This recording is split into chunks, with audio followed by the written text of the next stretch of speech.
Friday night on the Krueg Show.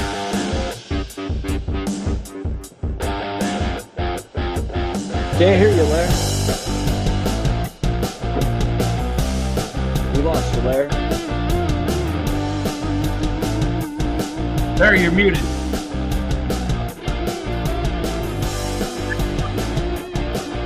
Welcome to the Krueg Show. Larry Krueger, Dan Coach Emilio, Bay Area baller on the bottom. Rye will be joining us shortly. We did see him a minute ago. Welcome to Warrior post game, Pac-12 championship game, post game. I took USC, so that's how I'm feeling. Oh, boy. I almost took USC and the Warriors. The Warriors line was fluctuating between 7 and 8. They win by 8. So the life of a degenerate gambler. I did not bet that, but 119, 111. So, man, if you did bet Warriors tonight on either side, depending what you had, oh, man, they may just sweat it out. Warriors got a good lead. Oh, let me turn this off here. I think we're getting a little replay. Warriors got a great lead and then just couldn't finish the deal at the end. And the Bulls, who have been battling, the Bulls are a competitive basketball team. They play hard. If you watch the Chicago Bulls, yeah, they're 9-13, 4-8 on the road, but it's a team that plays hard. Levine can hit threes. Caruso's pretty clutch. Vucevic is a big-time offensive player. DeRozan's the best mid-range sniper in the game, in my opinion. Maybe outside of KD. I mean, DeRozan in the mid-range is just so lethal. They got Dragic on the bench. They've got Patrick Williams, the former Florida State Seminole. He's on the bench. You got Big Andre Drummond on the bench. So they've got some talent, and they play pretty hard. And they played hard in this one, but the Warriors get them 119, 111. Guys, 26 from Clay. He led the way. 19, Poole actually 11. I should say Poole off the bench led the way with 30. Yeah. You're right. Yeah. Clay had 26, 19 for Steph to go with 11 rebounds, 6 assists, 12 for Wiggins, 13, 9, and 10 for Draymond. And I thought Draymond was absolutely huge, guys. I mean, the late three. Yes. I mean, the late three was just. I've been saying this year that Draymond looks as good as he has in the last probably 5 years offensively. Yeah. And I know I agree. He's more confident. He's more assertive. I think Dre's playing his best ball in a while. Yeah, he looks good. He's in a good frame of mind, too. Yeah, did you hear him on the post game? I did not hear him. He said Warriors are in a groove, and he expects this team to go on a run. And it feels like we're already on a run. Since the 5-game losing streak earlier in the season, we're 9-4 in our last 13 games. So we've been playing good ball, and sounds like Draymond expects this to continue. Well, he said, hold on a second, Dave. He said that in the post game, just that he thought they were right on the verge of kind of a breakthrough. And Baller, you kind of already said it. I mean, they may have already kind of turned the corner, but isn't it interesting that, to me, I mean, and maybe you guys disagree, but I think the turning of the corner was playing Draymond with the twos, playing Draymond with the second unit. I think it's given him a purpose. It's given that second unit some direction. And I don't know. I mean, that and the improvement of Jonathan Kuminga, the team just kind of coming together in a number of different ways. Anthony Lamb. I love it's interesting Lamb too, guys. I like Lamb too. I really do.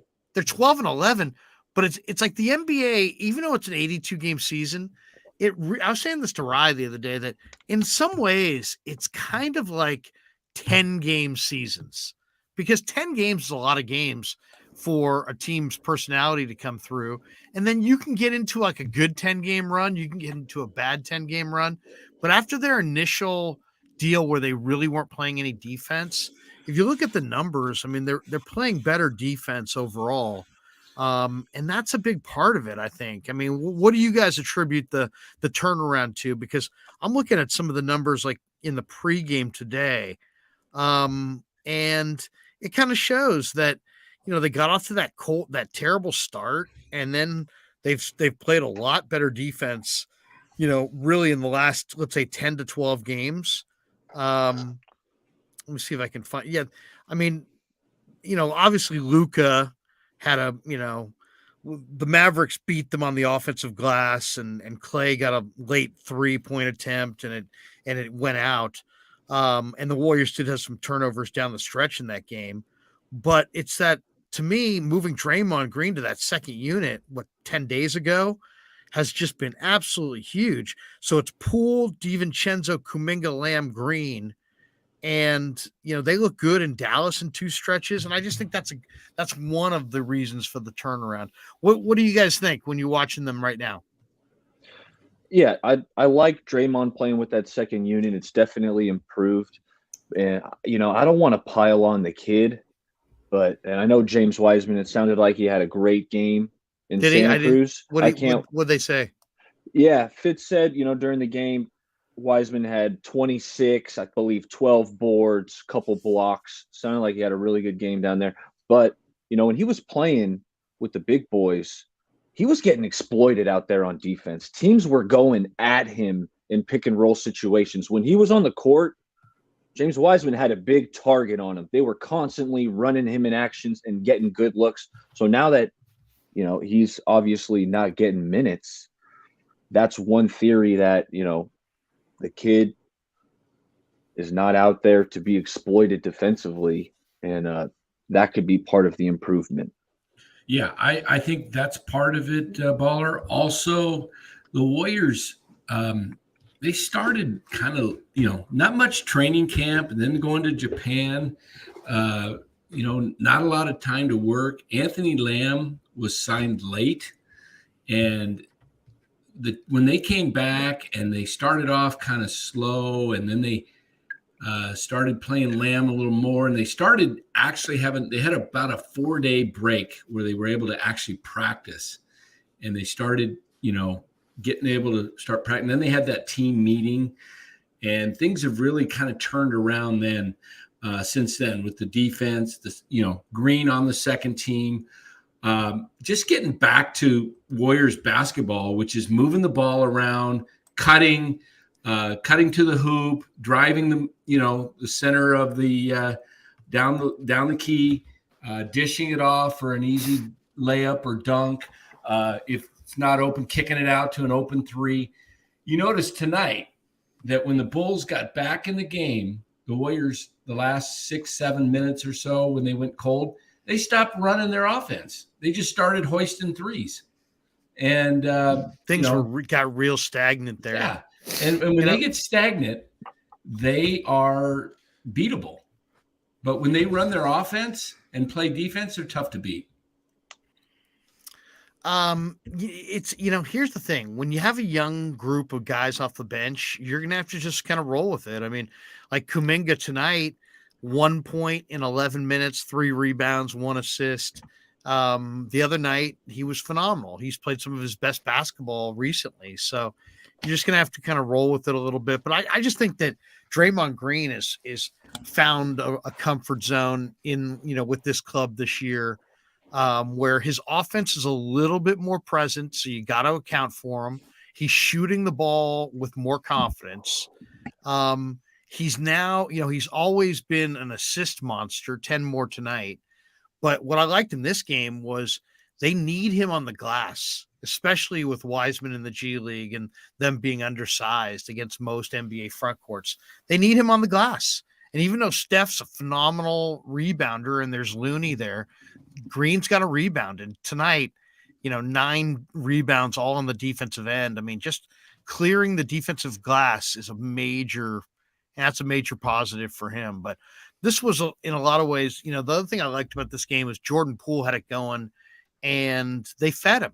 I mean, if you look at the shot breakdown, 21 shots for Clay, 16 for Curry, 18 for Poole. He took 13 threes by himself. So did Clay. Clay hit 3 of his. Poole hit 7 threes. So, it was good to see Poole getting rhythm. He's an explosive scorer. And, guys, I don't know. What do you guys see with Poole as far as his 3-point percentage is down, but I just kind of wonder if he's just kind of forcing it and it's going to kind of rectify itself and he'll get real hot and get closer to his career number. Or do you think that, maybe he's just not quite the 3-point sniper that we think?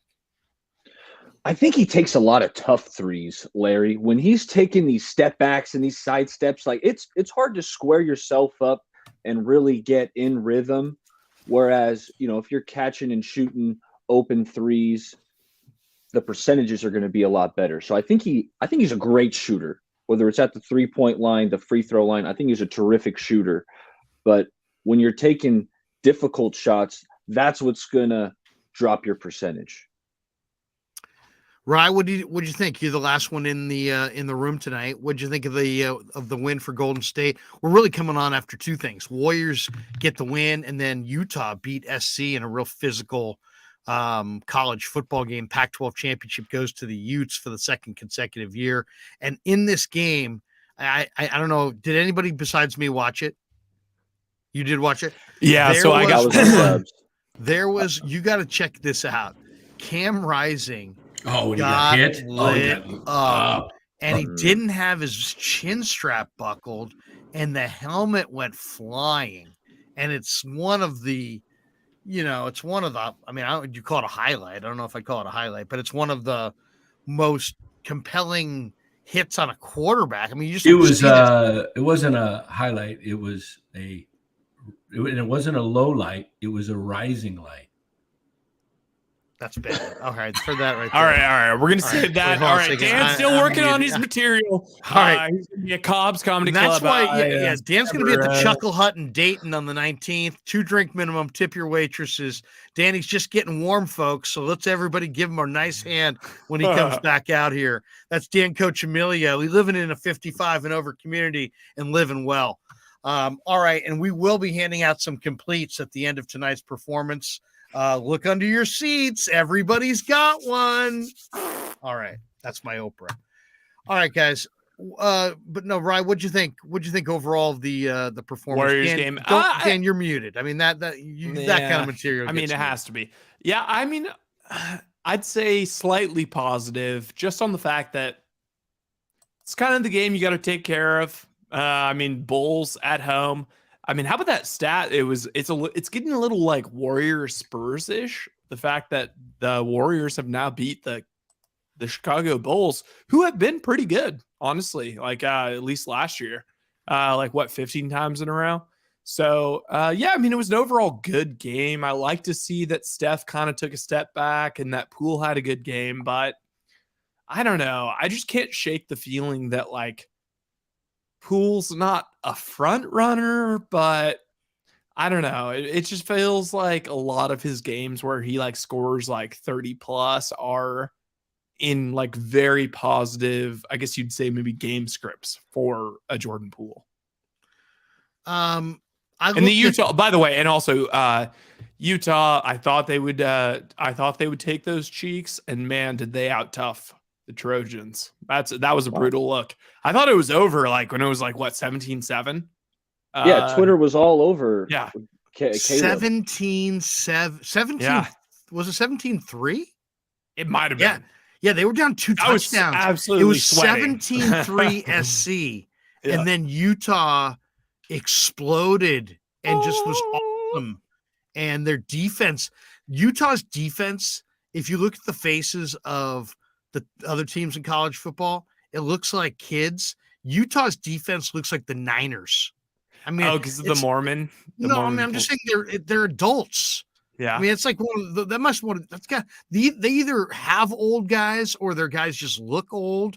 But man, I was looking at their defense and I'm like, man, these guys look like it's like a 35 and over team, a 55 and over community. But yeah, Kyle Whittingham's a great coach, though, man. Yeah, what a great coach he is.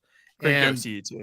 I mean, he looks like he's like the old guy you don't want to mess with. By the way, have you noticed him? He's got the big guns and the big forearms, and you can tell he's out there pumping out sets on the bench probably as we speak. You know what I mean? And his D coordinator is also looks like he hits the bench. But they it's a good football team, man. I was talking to my kid because my kid was like, Daddy, you surprised? And I go, I am surprised because I think SC, has a lot more speed, a lot more pro talent. But really what it comes down to is that Utah makes hardly any mistakes. Cam Rising is a tremendous player, at least in the college game. Cam Rising looks like Paxton Lynch was like minimized a little bit on Microsoft Word. Like you took the image and you just scaled it down. But he's a gamer, man. He's tough. Yes. And then Tavion, they didn't even have their number one running back. Tavion Thomas wasn't even there. He's, think about that for a second. He's getting ready for the NFL draft. He skipped this thing, and they still had a couple runners who were running it. They've got some really good players. Clark Phillips, their corners, big time. He'd be a great NFL corner. They just got a bunch of guys, and they, at the end of the day, Utah is tougher than SC, and they've got more discipline than SC. And it's like if you have a high character football team, and they get better and better and better. Look at the way Utah guys has played in the bowl season, for example, since he's been there. I mean, they show up on New Year's Day and they bring it, and they're physical. They may not win, but man, they bring it. They don't no-show big games. So that's the one thing. If you're going to bet on the Utes, there are some teams that bring it certain days, or they're great front-running teams. In this game also, Caleb got hurt. He wasn't moving real well after about the second quarter on, and it was a gutty performance from him. He threw a late pick, for sure. But Caleb Williams is a monster. But I'll tell you, watch out for Utah, because Rising's probably coming back, and their whole O-line's coming back, and they're recruiting at a major level. So the Utes are like a power.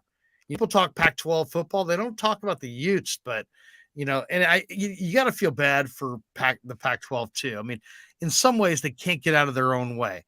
But in some ways also, like, it's kind of good that USC didn't win, because it would have honestly, like, if you were the Big Ten, it'd be like, okay, fine, Ohio State doesn't make it in, but at least we get Michigan and our future conference mate, USC. That's true. But I mean, the money is actually going to the Pac-12. And at some point, if the Pac-12 doesn't want to fall completely off the map recruiting wise in competition with the other major Power 5 conferences, they may want to show up in the playoff. I think that actually might help. You got to go back to the Huskies in 2017. That's a while ago now. I mean, we're talking about the beginning of the playoff altogether. The last time the Pac-12 had a representative. I think it's important for the Pac. I mean, here's the question. Obviously tonight, USC losing cost the Pac-12 a spot in the playoff. I don't think anybody doubts that. USC out, Buckeyes in, we're moving on. The question is, did Caleb lose the Heisman tonight?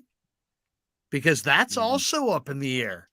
The kid for TCU is really good, and he's going tomorrow against K-State. That's going to be an interesting ball game. Is it open or is it done? The voting, some people have already voted. Some people have yet to vote. We're in the middle of the Heisman voting period. So if you've already voted, you probably voted for Caleb.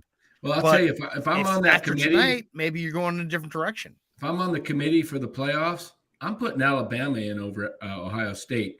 Ohio State lost bad on their home field by 22 points. Alabama lost 2 tough games at the wire on the road to Tennessee and LSU. 1 point on a 2-point conversion to LSU. Yeah, but they also should have lost to like Texas A&M. Like this is not a good Bama team. No, they didn't lose to Texas A&M. But they should have. Oh yeah, but they've been in. It's kind of like everybody gets up for Bama. I don't know. I don't think the Big Ten. Buckeyes only loss, Danny, is to the Wolverines. I know, but Ohio State has 2 losses on the road. Could have went either way at the wire. Ohio State got routed. I'm sorry, but I'm not trying to reward Nick Saban for a crappy Bama team with like a bunch of great recruits in his final year. The one thing, we're getting the 12, which is good, right? That's good. I think everybody would like to see that. I think more than anything, when you get to the top of college football, what you're seeing is just what the truth is, which is there's a huge, separation between the top 4 teams. Let's say maybe if you want to say 6, you want to throw a couple extra in there, LSU in a year to year situation. But I mean, basically it's Bama. The playoffs been a drag because it's Bama, Buckeyes, Clemson, right? Yeah. I mean, it's At least we get some new Georgia. uniforms this year. I mean, it's time to. I'd like to see some, and then they always not always, but when they have let one of these lesser teams in, they get pantsed. I mean, I don't know. Well, I think it's going to be Michigan. It's setting up to be a Georgia-Michigan championship because Michigan will be the 2 seed against TCU, the 3 most likely, and Ohio unless State. K-State beats them tomorrow. Yeah, and then they may get knocked out.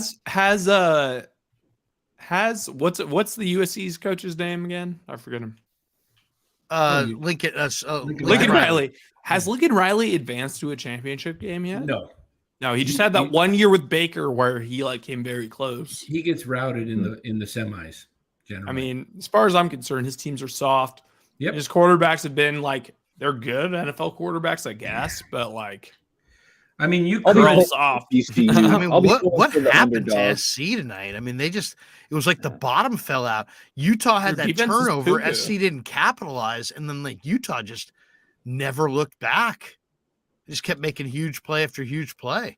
I mean, TCU could lose tomorrow, and if they are beaten convincingly, Benjamin here says if they lose badly, then Bama would be in the 4. I agree with that. That's my thought. I think even if TCU loses, is a 1-loss TCU really better than a 2-loss Bama team? If you're looking at who's better, no, but let's be fair. I know we don't want Bama, but I want the best teams. Why don't we put everybody there based on then recruiting? Then we'll just take Georgia, LSU, Bama, and we'll just put them automatically in the playoff because they have the best players and they are the best teams. I mean, that's Danny. If you really think about it, that is the truth. That is the truth. Yeah, it's the big time powers in the SEC that you recruit can't the best. Handle the truth. The guys who have the teams that get all the 4 and 5, the 5-star guys. Oh yeah, I know. A&M's on that list in recent years. It would be nice to see TCU just do an NC2A like a basketball upset, but it doesn't usually play out that way in football. Yeah, but.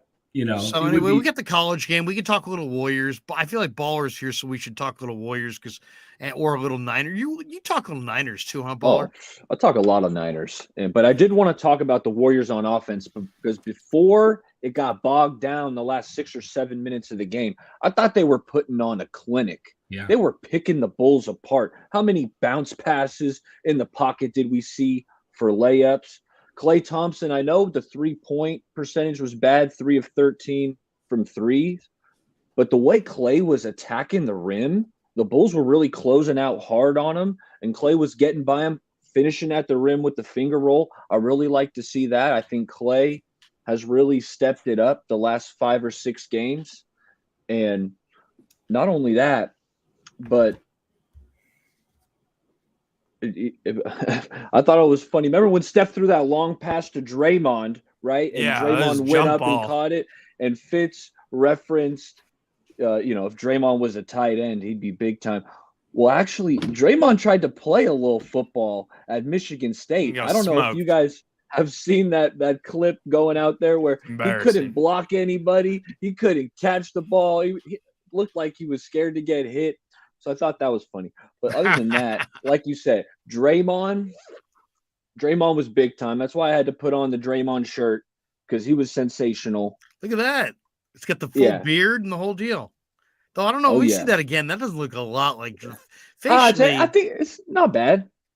Not bad. Not bad. I don't know about that. Yeah. Not good. Well, he's got the not big bad. You got a lot of Warrior gear. I would say I've got like 3 or 4 different Warrior hats and about 2 different Warrior jerseys. I have like 6, like at my dad's place right now, I have like 6 shirts in general and like maybe 3 pairs of pants. So that's it. You're just you're hanging out for the weekend. Yeah. And 4 of them are on the floor. Well, that's I mean, like my kid. let's not Mickey angle the Pellich's camera Where's down. Cyrus? Cyrus, I gave Cyrus an invite, so he could be smoking at the green room momentarily. I think overall this game was almost like 2 games. It was like the game where the Warriors flushed them, and then the game where they let the Bulls kind of push them The at game the end. where the game and where they almost lost it. It would have been It's kind of what the Warriors do sometimes, though. But I mean, that would have been the biggest crushing defeat if they had lost that game. That game was a 2-point game. That game could have gone in either direction at the end. I mean, that's the thing. I mean, that's it was a 1-point right game now. Is 1-point game. Was who's surprising me? The Lakers are starting to put some wins together. They beat the Bucks in Milwaukee tonight. Oh, By the way, on the Laker front, did you guys see the rumor that the Lakers, according to some report, are talking about AD and a deal to the Bulls for Vucevic and DeRozan? Not AD, that was Westbrook. But it would have to be AD too, wouldn't it? That would be disgusting if the Bulls did that. It was Westbrook. Well, they're not trading. First of all, they're not trading Westbrook. It was Westbrook and 2 first. I don't think the Bulls are trading for Westbrook. Let me correct myself. I'm not even joking. If I was the Lakers, I'd probably trade LeBron for Alex Caruso. 2 former Lakers. Yeah, I mean Caruso's awesome. Make them both former Lakers. I would trade Wiseman as long as the Bulls gave us some picks. I would trade Wiseman for Caruso. You trade James Wiseman for Caruso. Yeah, you're hitting that pen. As long as there's a couple picks involved, I would do it. I mean, Caruso's solid, but he had some James open Wiseman. Tonight. Don't you think that'd be selling a little low on James Wiseman? A little bit low, but also I mean, come on, Caruso's one of as far as a GP replacement, Caruso's up there. What are you gonna? I mean, getting James Wiseman and trading him from Caruso would be like buying a big time sports car and spending a ton of money and trading it in for a CJ7 with killer, 42-inch rims or something. You're riding around with a Jeep. Yeah. It looks cool. You know what I'm saying? That's kind of, I don't know. I think Wiseman, give him a couple years to develop. Give him a few years to develop, and it's already been a few years, to be honest. Pretty soon they're going to have to give him an extension. I'm down to let him develop. I still think he's going to be awesome, but Caruso is probably as close as we can get to GP2 as far as trade. I do like Caruso. He is an underrated player. He really is. He's super awesome. The guy that I love on that team. He would take over Levine. Dante DiVincenzo's minutes. Caruso's that much better than Dante DiVincenzo? No, I don't think so. I think so. Well, I mean, I think he's a better defender than DiVincenzo. Yeah, DiVincenzo would immediately become offensively and is a good rebounder. He'd become the second best defender on the team, by far. It would be him and Draymond. What a mistake for the Lakers to let Caruso go. Over Andrew Wiggins. Yeah, I mean, come on, Ryan. I mean, you're hitting that pen. I know. Kevon Looney's a big time defender in my opinion too. I'm a big Looney guy. Looney, as far as a guy who's a combo post defender and closeout defender on perimeter shooters. Look what Mark Graves just said. Looney's incredible. Mark Graves, if Ryan was Dan right now, I would mute him for that trade. Oh, look at that. Yeah, you want to give him power, Larry? You want to give Graves power? Look at Graves. Graves is he doesn't just power. I mean, Dan. You guys he just wants don't, total muting capability. I mean, Graves is just like LeBron. He just doesn't. He sees white guy and he's like, oh, that guy's not good. Oh, now we're gonna bring race into it. And we are. All right. Oh, come on. Now I love even for that. Now Ryan's been muted. I mean, that's just not right. We have to have some standards on this show. If I had a gavel, I would bang it. I'd be like, decorum. All right. We're off the rails at this point. Speaking of the gavel, are we going to talk about Judge soon? You got some comments on what's Judge? What do you mean? Judge Judy? Yeah, Judge Judy, yes. Judge Judy. I tried letting everyone know. I'm a Whopper man myself. During the baseball season that Aaron Judge was coming to the Giants. I tried to let that be known quite some time ago. and I still think that's in the works. Yeah, I think Judge is going to be a Giant. Ooh, that's interesting. I have a source that believes they're signing. Wait. Danny's tomorrow. got a source. Wait a second. Let me rearrange the boxes here. Because if somebody's got a source, they go to the big box. Look at that. This is a man with a source. Yeah, a source All right. says tomorrow. Let's see. Wait. Let me get this out of the way. Let me get the Graves comment out of there. I don't want to interrupting the source. All right. A friend. By the way, show. we did have a little donation here. I don't know if we should probably senior softball games $2. Judge to sign with the Rangers because of Boch? ? No, Yeah, that's exactly what the Rangers need. The Rangers are not on Boch. I mean on Judge. They've got Simeon, they've got Seager, and now they've got DeGrom. They certainly aren't going to be. That's right, DeGrom to the Rangers. Yeah, Danny, go ahead, make your point. You have a source. Yeah, a friend of the show predicts the Giants will sign Aaron Judge tomorrow. A friend of the show. Yeah. Who is this guy? The show. Because I'd FRI. like to talk to his friend. What do you mean a friend of the show? He's been on this channel. Ooh. How recently? Within 2 weeks. Is he within 2 weeks? He's been on the Yeah. channel? Yeah. That's right. That's all I could say. Sai also is trying to trade Wiseman for Caruso. So Wait. Sai says Bill Simmons proposed a trade in his most recent pod where the Warriors get Alex Caruso from the Bulls. If the price is reasonable, I support it. I don't who see wouldn't Wiseman support in it? there. We didn't say James Wiseman. Wiseman for Caruso is an interesting one from Mr. Jake Clark, and Dog Surf Roadshow retweeted that. So wait, where's you retweeted it? Where does it say? What does it say? Wiseman for Caruso is an interesting one. Wiseman for Caruso. Hey, so don't you mute me because I How old is Caruso? Wait. Isn't he in his 30s? Wait. We can't mute you because you're quoting somebody in the chat. Well, no. That was a completely independent take. Is Bill Simmons reporting that? No. Who's reporting it? No one's reporting it. Right. That's why you were muted. I'm just throwing out a suggestion that we're busting your balls. Hey, hold on a second. Let me go to Hoops Hype to see if this check the salaries on this to see if this actually works. We know Wiseman makes about $9 million, something like that. Yeah. So let's go. How old's Caruso? He's like his hairline's like 28. 50. I thought he was 30 something. Probably like 28. 28. Caruso makes $9 50. million. So yeah. You can trade him for Caruso's like I was on dunks and threes earlier. Like Caruso's probably the closest thing we can get to a GP2. And he's probably a better shooter. That is selling so short on James Wiseman. I like Caruso. He's effective. I thought the Lakers were stupid to get rid of him. I think he's a winning player.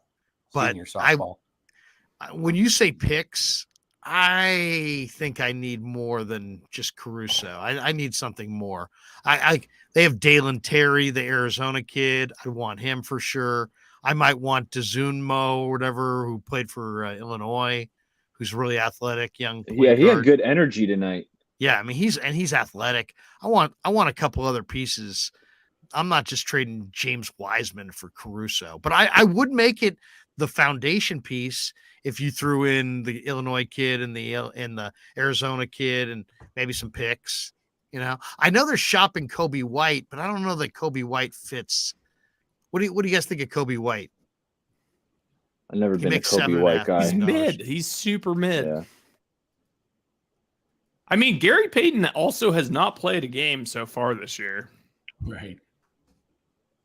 I'll tell you what I've always been intrigued by, the idea of adding a guy like DeRozan to what you have. Now, I know the Warriors love Wiggins, and they're not moving Wiggins at this point. They just extended Wiggins, but they love Wiggins in every way imaginable. But, man, DeRozan, Steph, and Clay would just be unbelievable, wouldn't it? I mean, the way he just owns that mid-range, I mean, the Warriors would just be unstoppable in all areas of the floor. I still like Wiggins' game over DeRozan. I'd way take Wiggins over DeRozan, but he is dope. DeRozan's a better scorer. Wiggins is a better defender. Yeah, Wiggins better all around for what the Warriors need. I'm looking at estimated plus minus right now. Okay, in the championship year, Caruso was plus 3.8 defensively, Right. plus 3.0 the following year. Gary Payton last year was plus 3.5, which was second in the NBA. Caruso was plus 3.8. I truly think, like, I saw Caruso tonight was bodying. This isn't even his best year, and he's bodying like Jordan Poole. Jordan Poole can't do shit versus him. Yeah. Like, no, Caruso's a dogged defender. Yeah, he's a dogged defender. He's a really smart basketball IQ. He can hit guy. threes too. He's jam.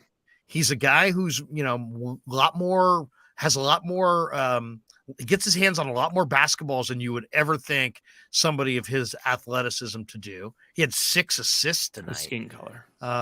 You know, so yeah. I mean, Klay Thompson had 6 assists. He's a great, you know, the thing about it is, I mean, how do you win championships? You win championships with stars, but you also win championships with guys who are outstanding role players. And they're often, you know, last year they stumbled on a couple of these guys and they let them go, you know, and that was stupid.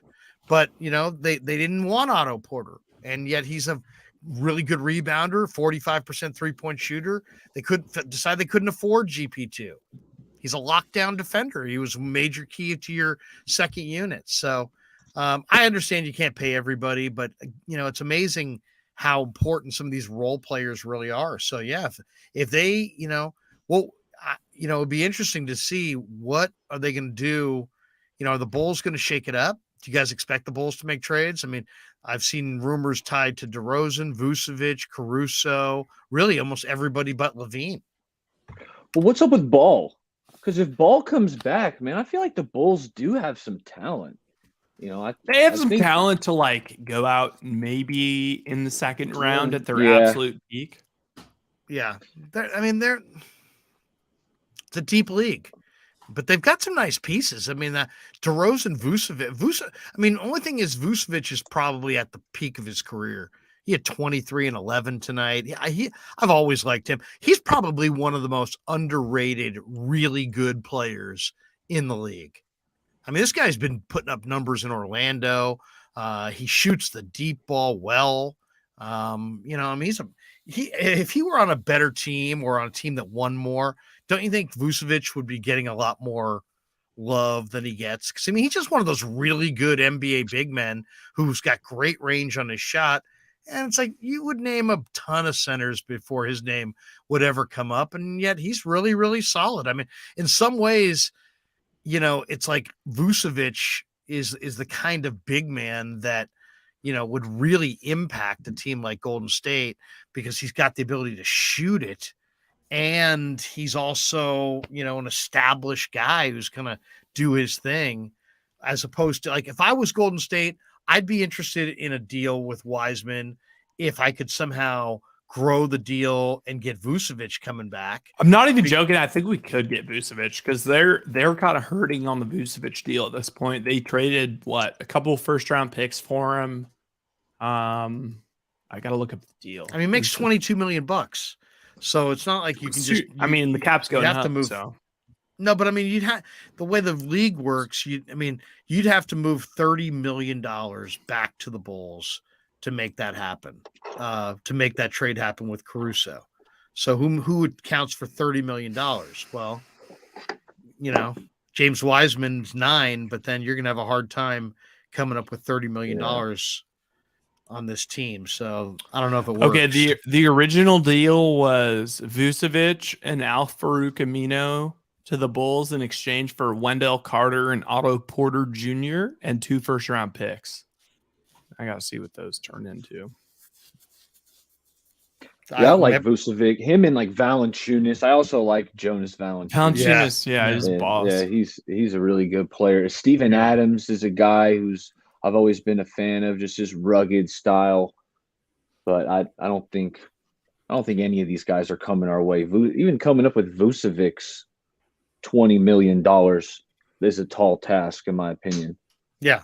I mean, the Warriors just don't have the ability to put together. I mean, the Warriors have players, that they could throw in that kind of deal. They're just not going to.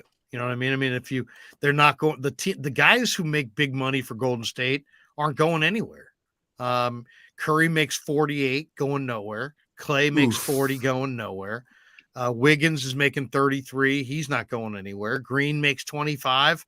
I don't think he's going anywhere. So, it's about James Wiseman, and I think Kuminga's a keeper. Poole's not going anywhere. So to me, it's like the guys that it's Moses Moody and James Wiseman. So, those guys, Moody makes about $4 million and Wiseman makes, about 10. So, somebody making $15 million is about what they can do. That was a bad deal by the Magic. They not only did they give up, so they gave up Vucevic, obviously, as a young contract. And then they got Wendell Carter, and then one of the picks was Franz Wagner, who's awesome, and plus a 2023 pick. Yeah. I was gonna say they one of those picks I think is upcoming. So I mean, and the Bulls were kind of in like, we're gonna try to build and go for it in the East, and we'll put Vucevic around DeRozan and Levine, and we'll make it all happen, and it hasn't quite come together. Yeah. So, I mean, awesome.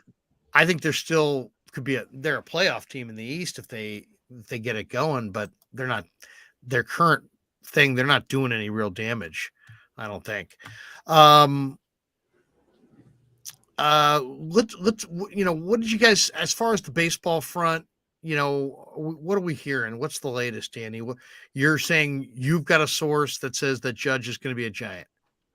Well, what's the exact quote? Give us some more data. Give us some more juicy, nuggets on that. It's Dan. Should we just anonymously call him and just not name him at all, but just get him on the show and just? I've been trying to reach him and I can't get a hold of him. Maybe you have a better shot at reaching him. Yeah, go ahead and call him. All right. Well, put me on the big screen. I got a source too. Oh, look at that! Look at that! I got a source too. God, he's balling.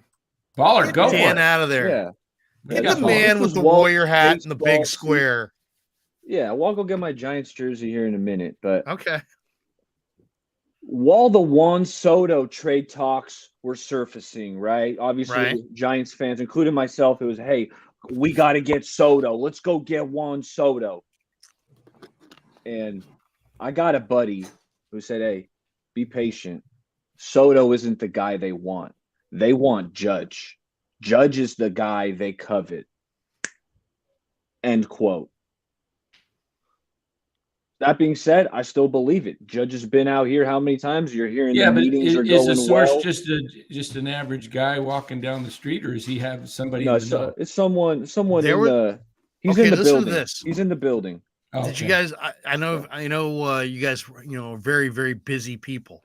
But I was on today on 95.7 The Game with Damon Bruce. I heard this on the show. Did you hear this about North Beach? Yes, a guy said that he saw Judge in North Beach today. It's someone else has put that out on Twitter, but not a ton of response to it. So I think it would be a lot bigger if people really saw him. No, but for real, I mean, the guy's 6'7". Like, how could you? That's kind of hard to mistake.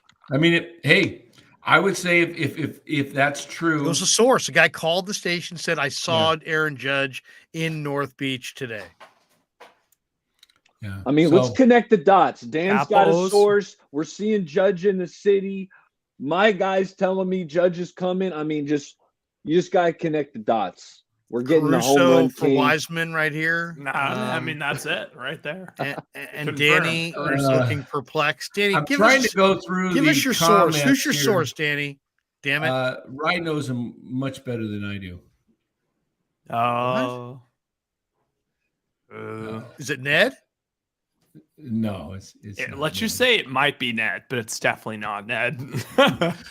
I've been trying to go through. This isn't the one. I'm looking for anonymous He was at comment. the new location of Stinking Rose. Anonymous had some stuff earlier. We were talking. I was trying to get to. Here it is. This is what. This is kind of my thinking along what I've been trying to say for months. This is your thinking, and I agree. I agree with Anonymous here. Go back. Wait, hold on a second. Wait, you got the $2. Go for the donation. I think maybe I ought to be running this. Okay, go ahead. I didn't know you popped that. You're really overstepping your bounds. No, man. I may have to mute you. And no, listen to this. This is a good comment. The last guy that crossed me was the last guy that's ever crossed me. No, hold on a second. We've got this one. Double A is saying the Giant. Who's Double A? Anonymous. Yeah, is saying the Giants have made an offer to Judge. Is that what you're looking for, Danny? No. That we knew that. That's not news. They've made an offer weeks ago. Okay, what was your thinking again? Just what he's talking about here. This is the structure of the deal that you like. He's saying, $26 million was wasted on Jock, and yes, Judge. Basically, the only two moves. I like how already the only two moves that have been made has created a $26 million of waste. Yeah, and they've yet to sign one good player, but they've already wasted $26 million. Yeah. That's a good start. That's a good start. But nobody wastes $26 million like the Giants. All right, this is what I was thinking. Judge is at the $40 million. I think Krueg is in that 30, 31, 32 range. Senga 18. I'm thinking. Is that Kodai Senga? 20. Yeah, that's the pitcher from Japan. He looked pretty nasty. I gotta admit, he looked pretty nasty. Because hey, what happened to the comment I was reading? Where did it go? Somebody else. Oh, sorry. Rise playing with you over there. Okay, I was reading the comment here. Let me put it back up there. Okay, so he's saying, and it's true, in 24, the Giants have so much money fall off the books that they're only committed to like 24 million. So if you add 110 this year, Yoshida is another. I think he's a hitter, a Japanese outfielder, isn't he? Okay, I believe. Who's Rogers? Is that Taylor Rogers? 15 million. I'm not sure. Tell me that's not Tyler Rogers. Oh, it's definitely Tyler Rogers. No, it is not. Could be Taylor. 100%. Aaron Rodgers. It might be what they're committed to. Mr. Rogers following next year. Anyway, maybe Anonymous can make Steve Rogers clear, but they do have the ability to. And then add Ohtani at the end. I like he just throws in at the end and add Ohtani. They have the ability next year to add the Matterhorn. I want Trout. Hey, here's something that's of interest. You want some interest here? Yes, I do. I want some interest. Drum it up. So far, right now, this is very, very uninteresting stuff. The Padres are very much in on Trey Turner. So I'm thinking if they sign Turner, they've had 2 visits with him. If they sign Turner, are they going to trade Tatis? May be on the block. They are fed up with him after last year, and maybe they think he's damaged. Maybe we're talking Russell Wilson type deal for a 23-year-old all-time player. Maybe they think he's juiced. Is what his juice and made him. Good luck getting rid of him. I mean, if you want to devalue Tatis, at a record pace, just go sign Trey Turner, because then everybody's going to know he's damaged goods. He's already had the recurring shoulder injuries. I think if they sign Trey Turner, they're going to get pennies on the dollar for Tatis. Baller was blocked there. Couldn't see him there. Appreciate that. I mean, Tatis is big time. Tatis becomes available. You go get that guy. And I mean, the Padres. But what if he's got? Imagine Machado. Shoulder, what if he's got a recurring shoulder injury? Move him. That's what I'm saying. Move him to second base. It's a shorter DH. throw. Guy hit 40 like zillion home runs. It's a shorter throw. I mean, I was a second baseman my whole career. It's a short throw. You could play that throwing it left-handed. Al Prez says Judge eating Cipino at the Stinking Rose. You guys know that the Stinking Rose move locations? I love the Stinking Rose. Me too. I very much. What if he's hanging at the Garden of Moved locations. Where's it at now? I'm getting a blank look on the Garden of Eden. it's still there, but it's no longer like the great situation where like you go and like they've got the curtains and it feels very old school. It's very much like the Beverly Hills location now. Pretty poopy. So I don't know what to believe on the Giant front, but I'll say this: I hope they do land him. I'm just not banking on it. I can't picture Aaron Judge leaving the Yankees to come to the Giants. Barry Bonds was left, to come to the Giants in his prime, but he was playing for the Pittsburgh Pirates and he was from the peninsula. So it's like, it's a totally different deal. Judge is from Linden, but he's already established in Manhattan as a megastar. He lives in Tampa. He's got his winter home. He's pretty dialed in, all in Yankee. Larry, you can't have it both ways, though. You predicted he's signing on Thanksgiving Day. Now you can't go and turn and say, I'm just saying, he's going to be a Yankee. No, stay with it. I just, as this drags on, it just doesn't. No, he's signing. He's signing within days. It's going to be.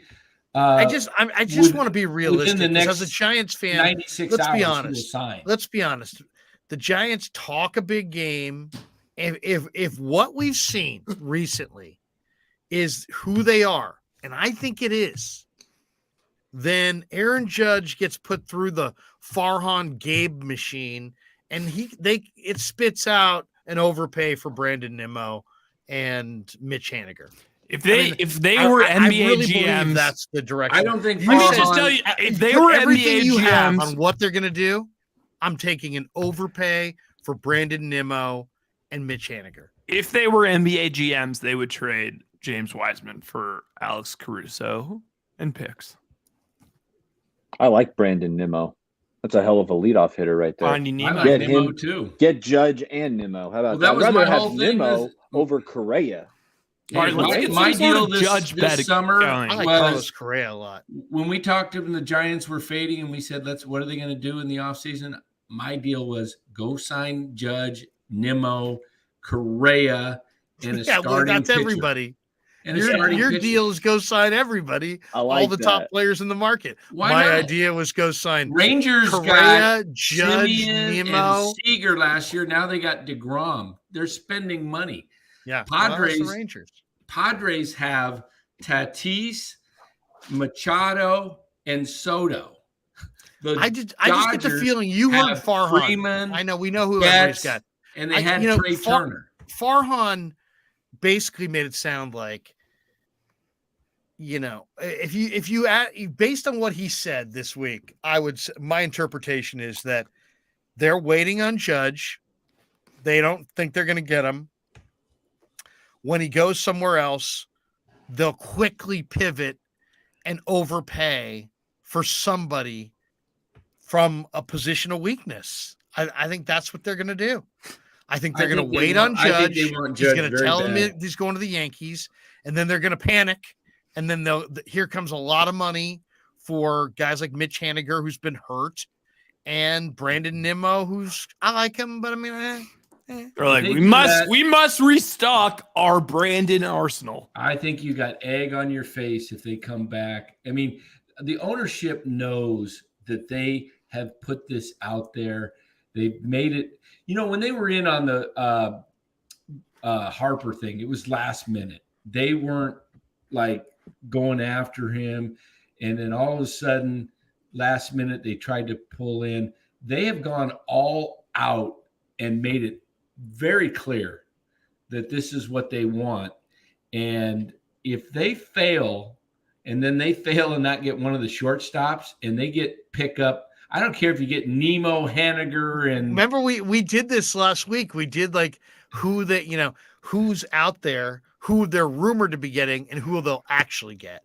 And they're getting either Judge, the shortstop they'll get will be Didi Gregorius. Because they're not gonna. Didi Gregorius. They're getting Judge or Correa or both. Come on. Or one of the shortstops. They're getting. I don't think they're not going to go after Bell though. Why? Why? Because do you have a pipeline? No, I just don't think that they're not going. I don't think they're going. Is your neighbor who is yelling at you in the 55 and over community? Is she work for the Giants? No, I would actually rather have with the shift being. You're remarkably in the know for a man in a 55 and over community. Yes. My neighbors are telling me what's going on. Yeah, it's Betty down the street. Is there somebody that you know at your HOA that has a source? Where are you getting all your information? Are you tight with a Diamondback? I mean, how are you getting all this information? Hey, you cannot reveal the sources. No, they are going. You're telling us what they're going to do and not going to do. And if I'm watching this right now, I'm thinking, wow, Coach Emilio is tied in with the Giants. So please continue. Yeah, I see. With your eyes. I think they get they're going to get 2 of 4 of these guys. 2 of these 4. They're going to 2 of 4 coming to SF. Yeah. Okay. It's going to be Judge and 1 of the shortstops. So I count that as 1. So Nimmo and Senga. So they'll get 2 of those 4. What about Bellinger? Oh, you can put Bellinger in there too as 2 of those 5 because they're going to get either Nimmo or Bellinger to play center. Mark it down. I would want if I could make my choice, I would go. But Judge, Bellinger, Correa, and I'll say this: I'm intrigued by the guy Senga, but he's not the biggest guy. He's a mid-rotation talking about like guy. 6 feet tall. He's a number 3. Caruso. I don't know if he's number 3. He's got nasty stuff, and he throws 99. I don't think he's a 2. He could become a 2. 99 miles an hour. He could be a 2, but you know, the Mets are in on him too. The Mets are going to probably sign. Wouldn't surprise me to see Rodon sign soon with the Mets on a 5-year, $150 deal, $30 a year. They just lost DeGrom, and they were willing to pay DeGrom 3 years, $120. So they are. PCAST 12 says if Giants trying to sign a major shortstop, where does Crawford go? I can see Crawford going to second or stay at short, and that shortstop plays second for a year. They'll figure it out. I could see him being part of some mass first base thing. Crawford, he'd be some good guy picking. That'd be. I don't think they're going to do anything at first base, guys. No, they're not. They're not going to do anything at first base. They're going to go. I think they may even, bring Belt back in March. There's a possibility if Belt doesn't sign with, say, Texas or someone like that. Belt is not a bad option when you can, if his knee's okay, to be a DH or, play some first base because there's no shift next year.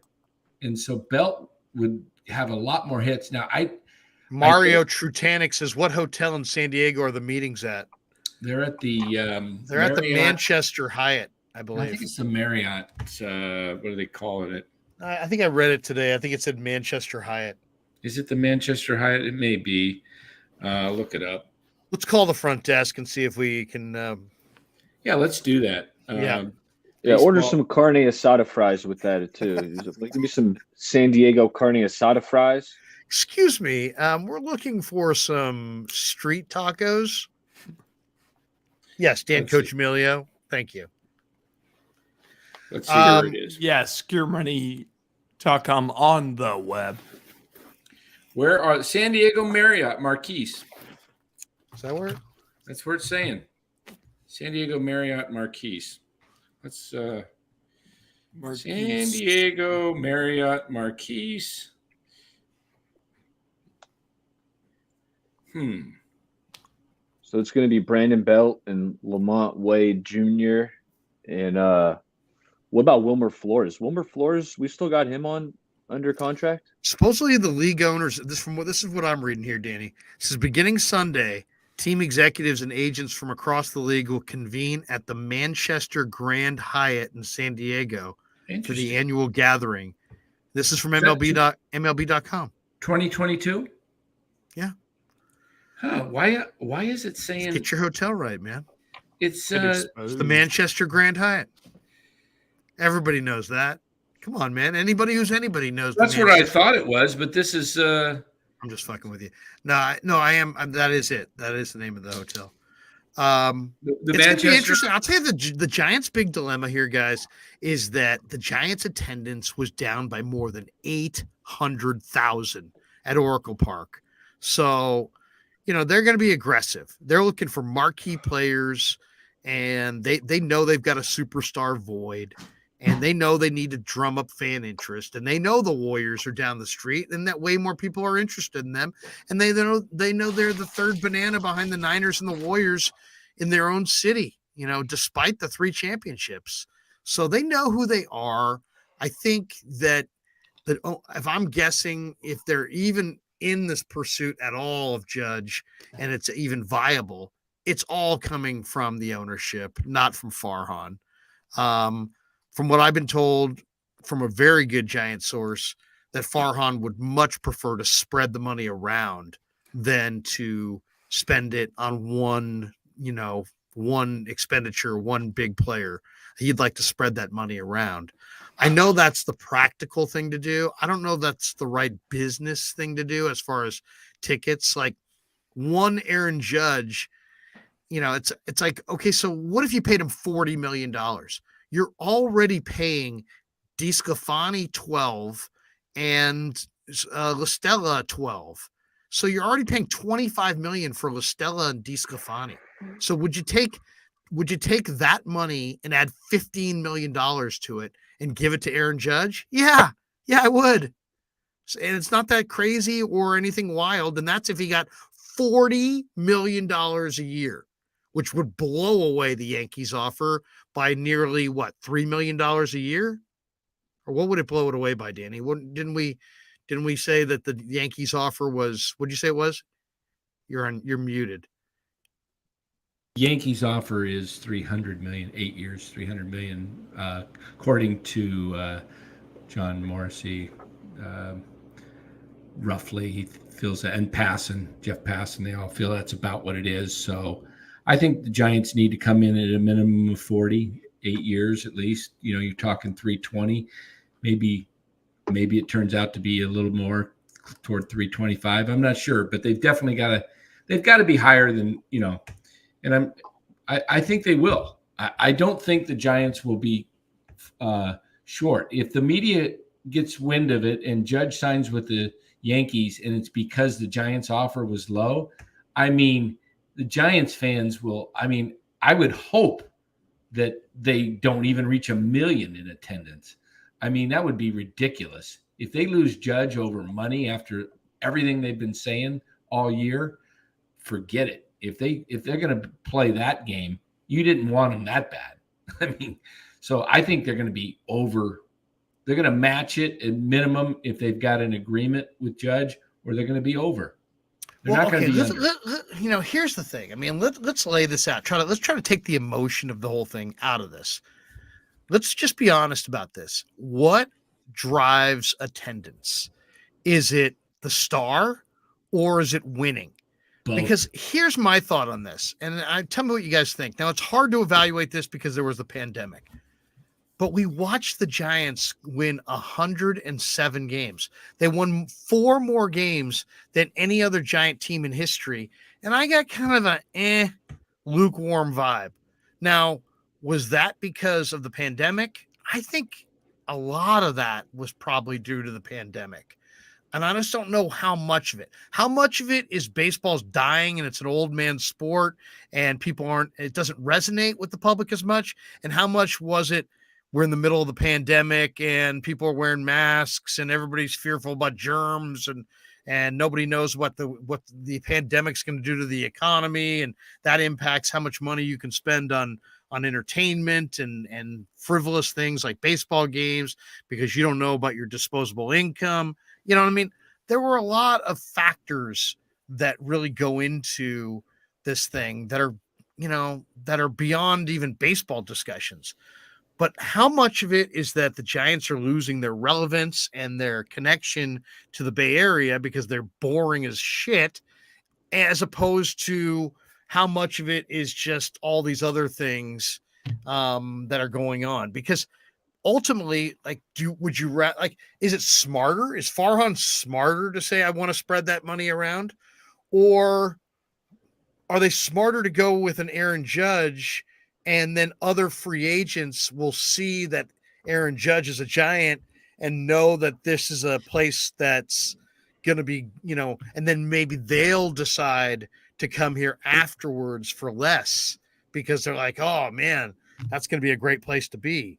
I'm just not really sure. Or do you agree with Farhan's idea that, the Star, go give me 6 guys instead of Judge and 2 other guys? Give me 6 guys or 7 guys. No, I don't like that idea. Every major league every team that made the playoffs last year, all 12 had a star. You want to go through them? We'll pick at least 1 star. Some teams had 2 or 3. Let's start. Let me pull up the standings here for. So you don't think that you could sign guys in free agency that you think you could turn into stars, or that would be your stars? Well, outside of Judge, it means sign other free agents. What I'm saying is, would you rather pay like the premium, like the Giants ownership did in 1992, and like it looks like they might be on the verge of doing right now, for the star player, and maybe be interesting, but maybe you're going to win some years and some years you're not, as opposed to maybe spreading that money around, instead of spending 40 on one player, you spend it on 6 players, and now you've got, you don't have that one great player, but you have a team that's deeper. Well, so we can get more Listellas and more. Well, I mean, you still, no matter who you take, Baller, you're going to have to make the right decisions. You need some exciting players, though. Let's look at the list. Let's look at this list real quick. The Yankees, the 12 teams that made the playoffs. The Yankees, they had Judge as an everyday player. That was about their only regular star. Stanton's not really much of a star anymore, but has that aura of still, a guy that can hit the ball a long way. Rizzo had a really good year. They had huge power. They hit 200 home runs or whatever. Yeah. So you got those 3 guys. Plus you had Cole as a pitcher. Toronto, they've got Vlad Guerrero. Guerrero, thank you. Guerrero, Bichette, but Guerrero is their star. Tampa Bay has the young kid Wander Franco. Okay, so now we go to Cleveland. They got the third base. That might be the only star player. That's it. That's their only star, but they have a star. I mean, McClanahan's a pitcher. I don't know if we're including pitchers, but that dude's nasty. Cleveland, they had Jose Ramirez, the third baseman, and so they're a really good young team with lots of talent. Yeah. I mean, Houston, Shane Bieber is a terrific pitcher. Right. I think the kid, but I'm talking McKenzie, about Tristan McKenzie's the kid from New York, the 6'5" righty. He's nasty as hell, and they've got some young hitters too. Like a real star. I mean. So, and then Houston, they were pretty much loaded. Tucker, Jordan Alvarez is big. Bregman, Altuve. The shortstop's coming up. The Pena. Pena. Jeremy Pena. So you look at Seattle, they got Julio Rodriguez, right?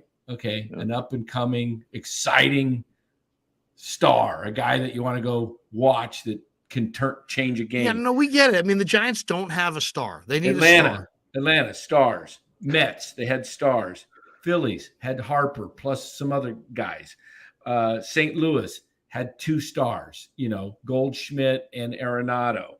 The Dodgers, need we say, the Padres, we've already talked about it. So there's your 12 teams.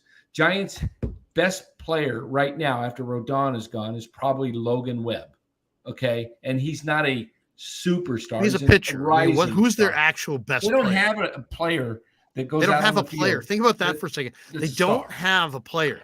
Hey, my boy Jock was an all-star. Yeah. Yeah, but he's, I love a platoon Jock, player. I know what you mean. I know what you mean. No, I know what you mean. You're right. Jock You're could right. Jock I could mean, be very JD good in the Davis right- might be one of their better players. Yeah.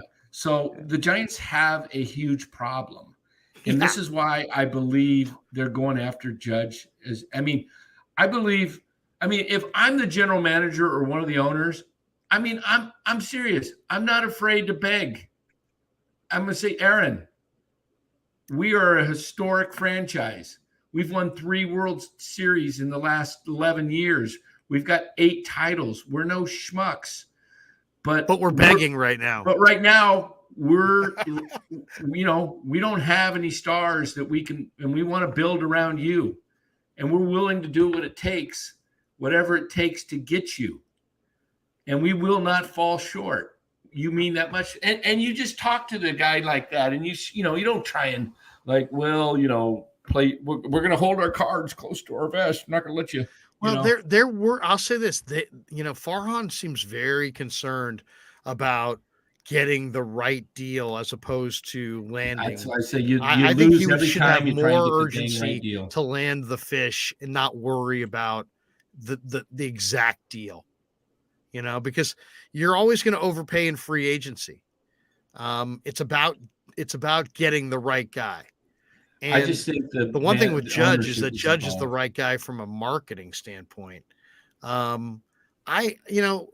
Judge did struggle in the playoffs and he did strike out a bunch. So what do you think of that? I mean, you got to get there. Yeah. You got to get to the playoffs, and the guy Judge had a will help you monster get year. there. Yeah. I mean, the Giants have the money to go out and do this. Not just Judge, a shortstop. Look at this one. Eric L. We're in the shitter right now. Judge, help us. I mean, if you look at the Giants lineup versus the Yankees last year, win the deal. You take, but see, I think Farhan's out of this. I think ownership has overruled him on the offer on Judge. I really do. I think they've said, don't come up second because of money. You better not come up second because of money. These owners. I just think that they're going to have a huge PR problem. Okay, they can have a huge PR problem if Judge signs with any other team than back with the Yankees. That's exactly. One. They're going to have a huge PR problem, I think, if it comes out that they didn't offer him the top dollar. Exactly. The only way I think they don't have a huge PR problem is if he re-signs with the Yankees and it comes out that the Giants indeed did have the highest offer. Right. And that is probably how this is going to go. It may go that way. And, it could. And why? Because the Giants want to save face. Judge will do him a solid, even though nobody will really know the truth except for him and Boris. And he'll do the Giants a solid on the way out the door and say the Giants actually had the highest offer, but he loved New York. And so then it's like, Giants save face and maybe they land a couple. Who are Boris? Let's look at it this way. Can you guys look up who's Boris's other clients? Well, Boris is not Judge's agent. Oh, that's right. Who's Judge's agent? Who's Judge's Page agent? Something. Hendricks? He's got 2 agents. I'm not Hendricks sure. Brothers? No, it's Page something. And let me look. Somebody in the chat can look it up. Tell us who Judge is. Page Odell. Yeah. Page Odell and one other. It's part of some group.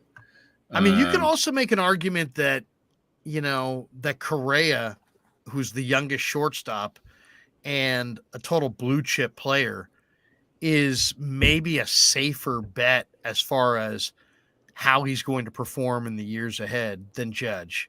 And you probably don't have to go as long-term for Correa. And it might give you the ability to trade Marco Luciano for a big-time pitcher. By the way, we did see a trade today. Colton Wong, who the Giants were rumored to be interested in, got traded to Seattle for Jesse Winker. Yeah. They could have traded Yaz and Will Wilson and possibly been, if they would have offered something like that. Because Jesse Winker, I like Jesse Winker. 305 hitter the year before last. I think both those players are good. I like Colton Wong and Jesse Winker. Yeah. So, I mean, we'll see. To me, if, Giants ownership has to come through this year, because if they pull off the same old stuff and, have this team with what do you think of this one? No names. Corey Cooper says, if you're Judge, any deal with the Giants includes an opt-out. Giants have to prove they can attract other talent, not just this year. Yeah, I mean, they could have maybe he gets a big front-loaded 2-year thing and an opt-out after year 2 if they're not.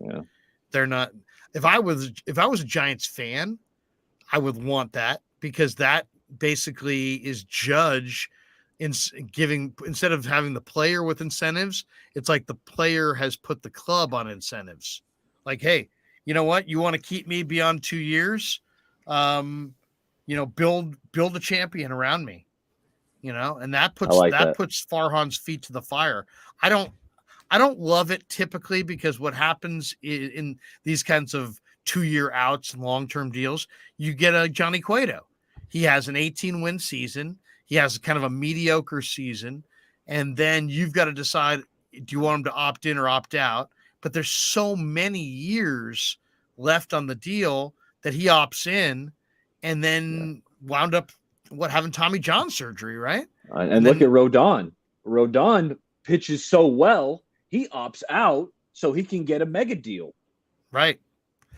I'd almost rather go short term and let these guys opt out and let them go for their mega deal, and keep that carrot dangling. I think the deal that they signed last offseason with Rodon is the perfect kind of deal to replicate this offseason if they can, right? Get somebody who's got a lot of talent, who wants to test the market again in a year, and, is ready to, pitch in a pitcher's yard and maybe go to the playoffs. Right? I mean, find that pitcher or two that you can get who's looking to rebuild his career for nothing. And, or not rebuild his career for nothing, but if you could get somebody who wants to just retest the market in a year. I got a couple pitchers. I got the free agent list staring at me in the face. Right. Sean Manaea. I've always liked Sean Manaea, the lefty, and then I do too. Sean Manaea is a good one. The former Oakland A, maybe Farhan knows him, power guy. But I mean, if you look at his ERA is close to 6, I believe, for the year. But that's why you can get him. Yeah, I feel like he could be a mid 3s or high. I like Jameson Taillon. That was my next name, Larry. Jameson Taillon is 95 with that 2 seam. Yeah, I like Taillon. That was the especially other guy if the Yankees, if the Yankees are getting crazy on Judge and are going to outbid you, they make the big expenditure. Maybe you pick off Taillon, because he was going to be the Pirates' #1 prospect, and then he went to New York. He's a major talent. And then Taijuan Walker, if the Mets are going to go big on a Verlander or Carlos Rodon, maybe you turn around and try to get Taijuan Walker. I mean, I'll say this. I would rather the Giants sign like Sean Manaea and Taijuan Walker than re-sign Carlos Rodon. Because to re-sign Carlos Rodon, you're going to have to go at least 4 years and $20+ million. You could get Taillon and Taijuan Walker, or Manaea and Taijuan Walker. You don't have to go that many dollars or that long of the years. I think you're saying who? Rodon 4 years? I'm saying Rodon's going to get at least a 4-year deal. He's going to get a 5-year deal, close to. Yeah, so that's what I'm saying, Dan. I loved the deal that Farhan made last year. I had no problem with them going away from Gosman. The only problem was not trading him at the trade deadline. The only mistake he made was not trading. Saying trade him. The season's over. You're going nowhere. You've lost 8. They had lost 4 straight to open the second half to I think it was San Diego. Then they had already lost 2 to the Dodgers. And it was like, you got 2 more for the Dodgers, and Machado was the shortstop at the time. And Farhan's sitting there going, we like what we have. We like, the present makeup. I never even heard him interviewed. Nobody ever pressed him on what happened at the deadline. Yeah. Did you get an offer that was competitive? We knew they weren't. What kind of offers were you getting? It's like, it was amazing. I mean, that just kind of came and went, and they decided to hold on to Rodon, so now basically what you're telling us is that the draft pick compensation that you're going to get in next June's amateur draft is more valuable than the prospect compensation you could have gotten in July. They could have had a top 100 and the prospect that made no compensation. sense. The prospect compensation is much more likely to pay off, period, and pay off way sooner. So you're getting more typically. So they blew that. I mean, there's nobody. No, it's never smarter to take the draft pick compensation than it is to trade a guy for a AA prospect on the verge, and anybody knows that.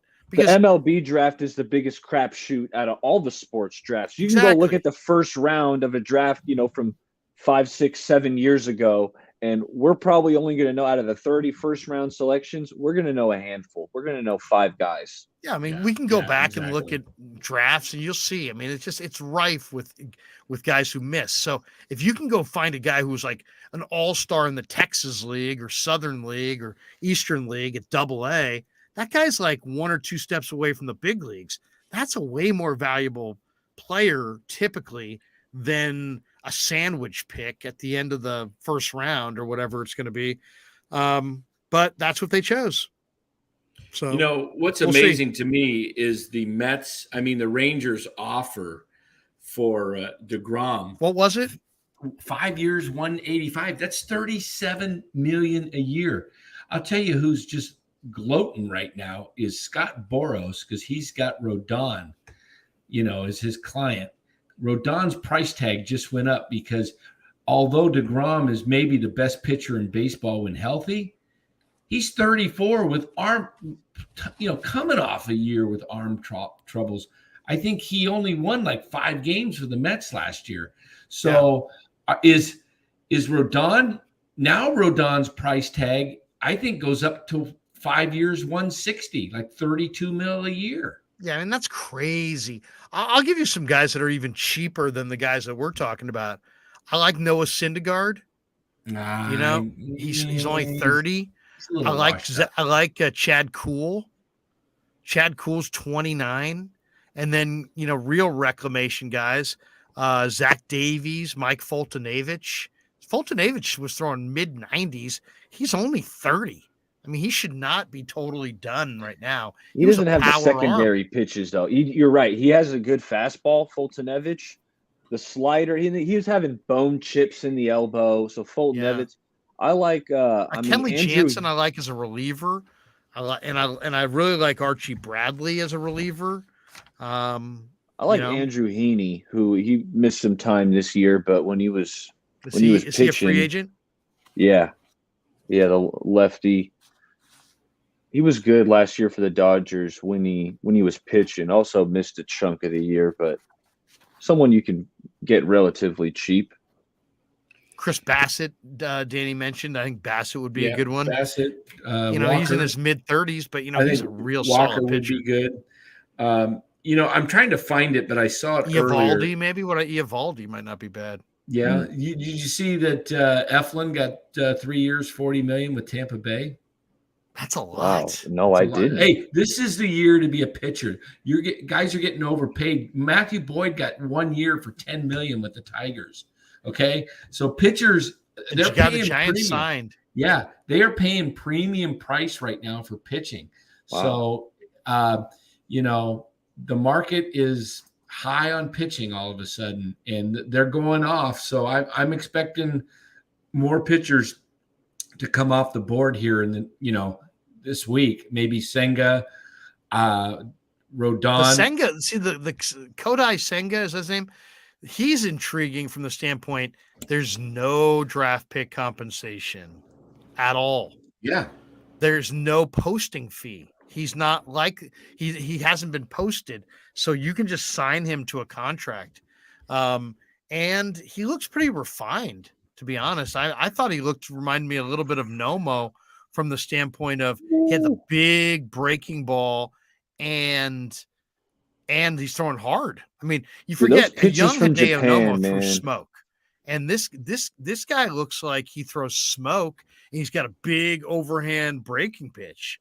That right there, even if that was and he's got like 3 other pitches, But if all you do is throw high 90s and have a big breaking bender, that right there is enough to compete in the big leagues. How would you love to go to work though? I like the split finger fastball, which those Japanese pitchers, a lot of them have perfected. In my opinion, split finger fastball, it might be hard to control, but it's flat out nasty. I mean, you look at what Ohtani did last year. Yeah. When you're throwing 99 and you got a splitter falling off the table at you, Darvish, another Japanese pitcher that's really good. These pitchers coming from Japan. It's like the forkball action. It's just down. Yes. You got, one pitch. Yes. Yeah. I mean, that's a nasty 2-pitch combo. How would you like to be, though, a manager like Bob Melvin or Bruce Bochy? Boch signs with Texas, says, hey, they're committed to putting together a staff, a team. We need pitching. And, is this your Boch? Yeah. But we need pitching. Get a beer. Get yourself a beer. Chris Young goes out and gets him, doesn't matter. He overpaid for I'm rooting for the Rangers this year because of Boch. Yeah, where's my Ranger hat? I got to go get my Ranger hat. Get your Ranger hat, kid. I got to get my Ranger hat. But you got now DeGrom. You got Boch running the team. That's a team committed to winning, okay? The Padres, another team committed to winning. They're still, they're interviewing, trying to sign Trey Turner. They're not stopping, even though they've already got 3 stars on the roster. I mean, it's unbelievable. And, you look at the Giants roster. I mean, it is pathetic. It really is. And here's the thing. Though, I do expect Farhan and the front office to have a severe pivot. And I think because they know that right now they've made such low profile moves that they're basically hitching their wagon. I mean, their whole value proposition is tied to their draft picks. So if the draft picks bomb, I mean, in a lot of ways, the way Farhan's under the radar moves are fine, but unless you make a big signing or a big trade, if you just make these 25-man roster machinations and 40-man roster, minor moves, people will think you're smart, but then it becomes a referendum. Your whole job is whether you're doing a good job or not. It's a referendum on the prospects you produce. And now, 3-4 drafts in, it's one thing to say, well, we like this guy in A-ball, but as we all know, it's hard to graduate to AA and then AAA and then the big leagues. So it just thins out really fast. I'm just saying that I think Farhan knows that if they keep going down this road without making any big additions, that his job and what kind of a job he's done, it'll be a referendum on the prospects. And if this round of prospects bomb and you don't think it's not possible, heck, we've watched several generations of Giants prospects bomb. Jesse Foppert come on down, Kurt Ainsworth, Jerome Williams. We could go on and on and on. Gary Brown, you name a position, I can give you 5 guys who were highly rated Giants prospects at that position who wound up being nothing. So I think Farhan is smart enough to know, it's one thing to talk prospects for 2-3 years, but then eventually you want to then start, this is the offseason where you want to trade some of those prospects for established major leaguers and turn some of that draft capital into actual players that can help you, because now you're going to be evaluated by how much you win at the major league level and what kind of moves you make, what kind of trades you make, what kind of players you bring in.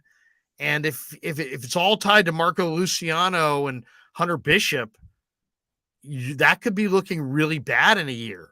None of those guys are in the minor leagues, killing it, like absolutely going to be spectacular. So you could be Farhan, you could get to year 5 and have kind of a relatively thin farm system and not a lot of moves on your ledger. So this is a pivotal off season for them to not just sign guys, but to make a couple trades and to make some, early evaluations on some of their higher rated prospects and see if they can turn a couple of those guys into, Corbin Burns or somebody they can use right now. That's the way I see it. And I don't think he's going to wait around. at- I don't think Farhan wants to wait around and say, you know what? Is Farhan a good GM? Well, how's Luis Matos doing? I think that he's going to want to run from that because these guys are all struggling. I look at how the Dodgers built that super team down there in LA, and Farhan was there. Supposedly, he helped build it. That remains to be seen. Yeah, it hasn't correlated with the Giants. But the Dodgers were just loaded, and that's how they built this team, right? They ended up shipping some guys, Verdugo, and some to get Mookie Betts. But that was a great trade. I mean, they had Jeter Downs and Alex Verdugo and like some third guy for Mookie Betts, who might be the best player in the National League. I mean, exactly. Their farm system was always so deep, right? And that's what they got. Have you Brusdar Graterol? Have you seen that guy pitch for the Dodgers? I mean, he was a reliever. Smoke. He's disgusting. And these are just the Dodgers farm system's pumping out all these guys. And I'm wondering, when's that going to translate over to the Giants? Like, I'm not seeing it. Our farm system's kind of mad. It's mid. So what? If you're going to trade the guys we do have to go out and get a big, then our farm system would be depleted. Well, and then not only that, when the Giants do get a guy that looks like a premier guy, he just falls off the floorboards. I mean, Gregory Santos looked like he was going to be dominating, and then he's suspended, PEDs, and he's not coming of age. And it's just like, is Camilo Doval going to be? Is he a keeper, or is he going to regress? Oh yeah. I like Doval. I like Doval too, but I mean, you just kind of wonder. Kervin Castro, I really liked him, and then last year they just basically gave him away for a week of Dixon Machado. Yeah, really? A week. Yeah, 1 week of Dixon Machado. 1 or 2 weeks of Dixon Machado's worth. He's like Castro. 21, 22 years old. Maybe he had some arm problems, and he that was a bizarre one. So I mean, bizarre. it's go time for the Giants. They were bad and boring this year, and Farhan's made some goodwill with the 107 win team, and him and Gabe have some goodwill because of the the 107 win year in 2021, and now let's see what they got. Let's see what they can build. It's absolutely a pivotal offseason though for the Giants, because if they don't land Judge, that's fine. But if they don't land Judge and he goes to the Dodgers or Padres, they're not fine. And if they don't land Judge, but then it comes out that they offered him something pathetically lower than what the Yankees offered, then they're not going to be fine. And then there's going to be kind of lots of bitching and complaining. So that's why I say they've got to land somebody big. And I do think Judge is their number one guy. They've made it a priority. And I'm sure, if you follow everything that's been said, we don't know none of us really knows what's going to happen. It's all conjecture on everybody's part. But if you put a lot of the pieces together, there's been a lot of just talk of Judge coming home, whether it be from people, the barber in Linden, people through the Giants organization, tweets out there.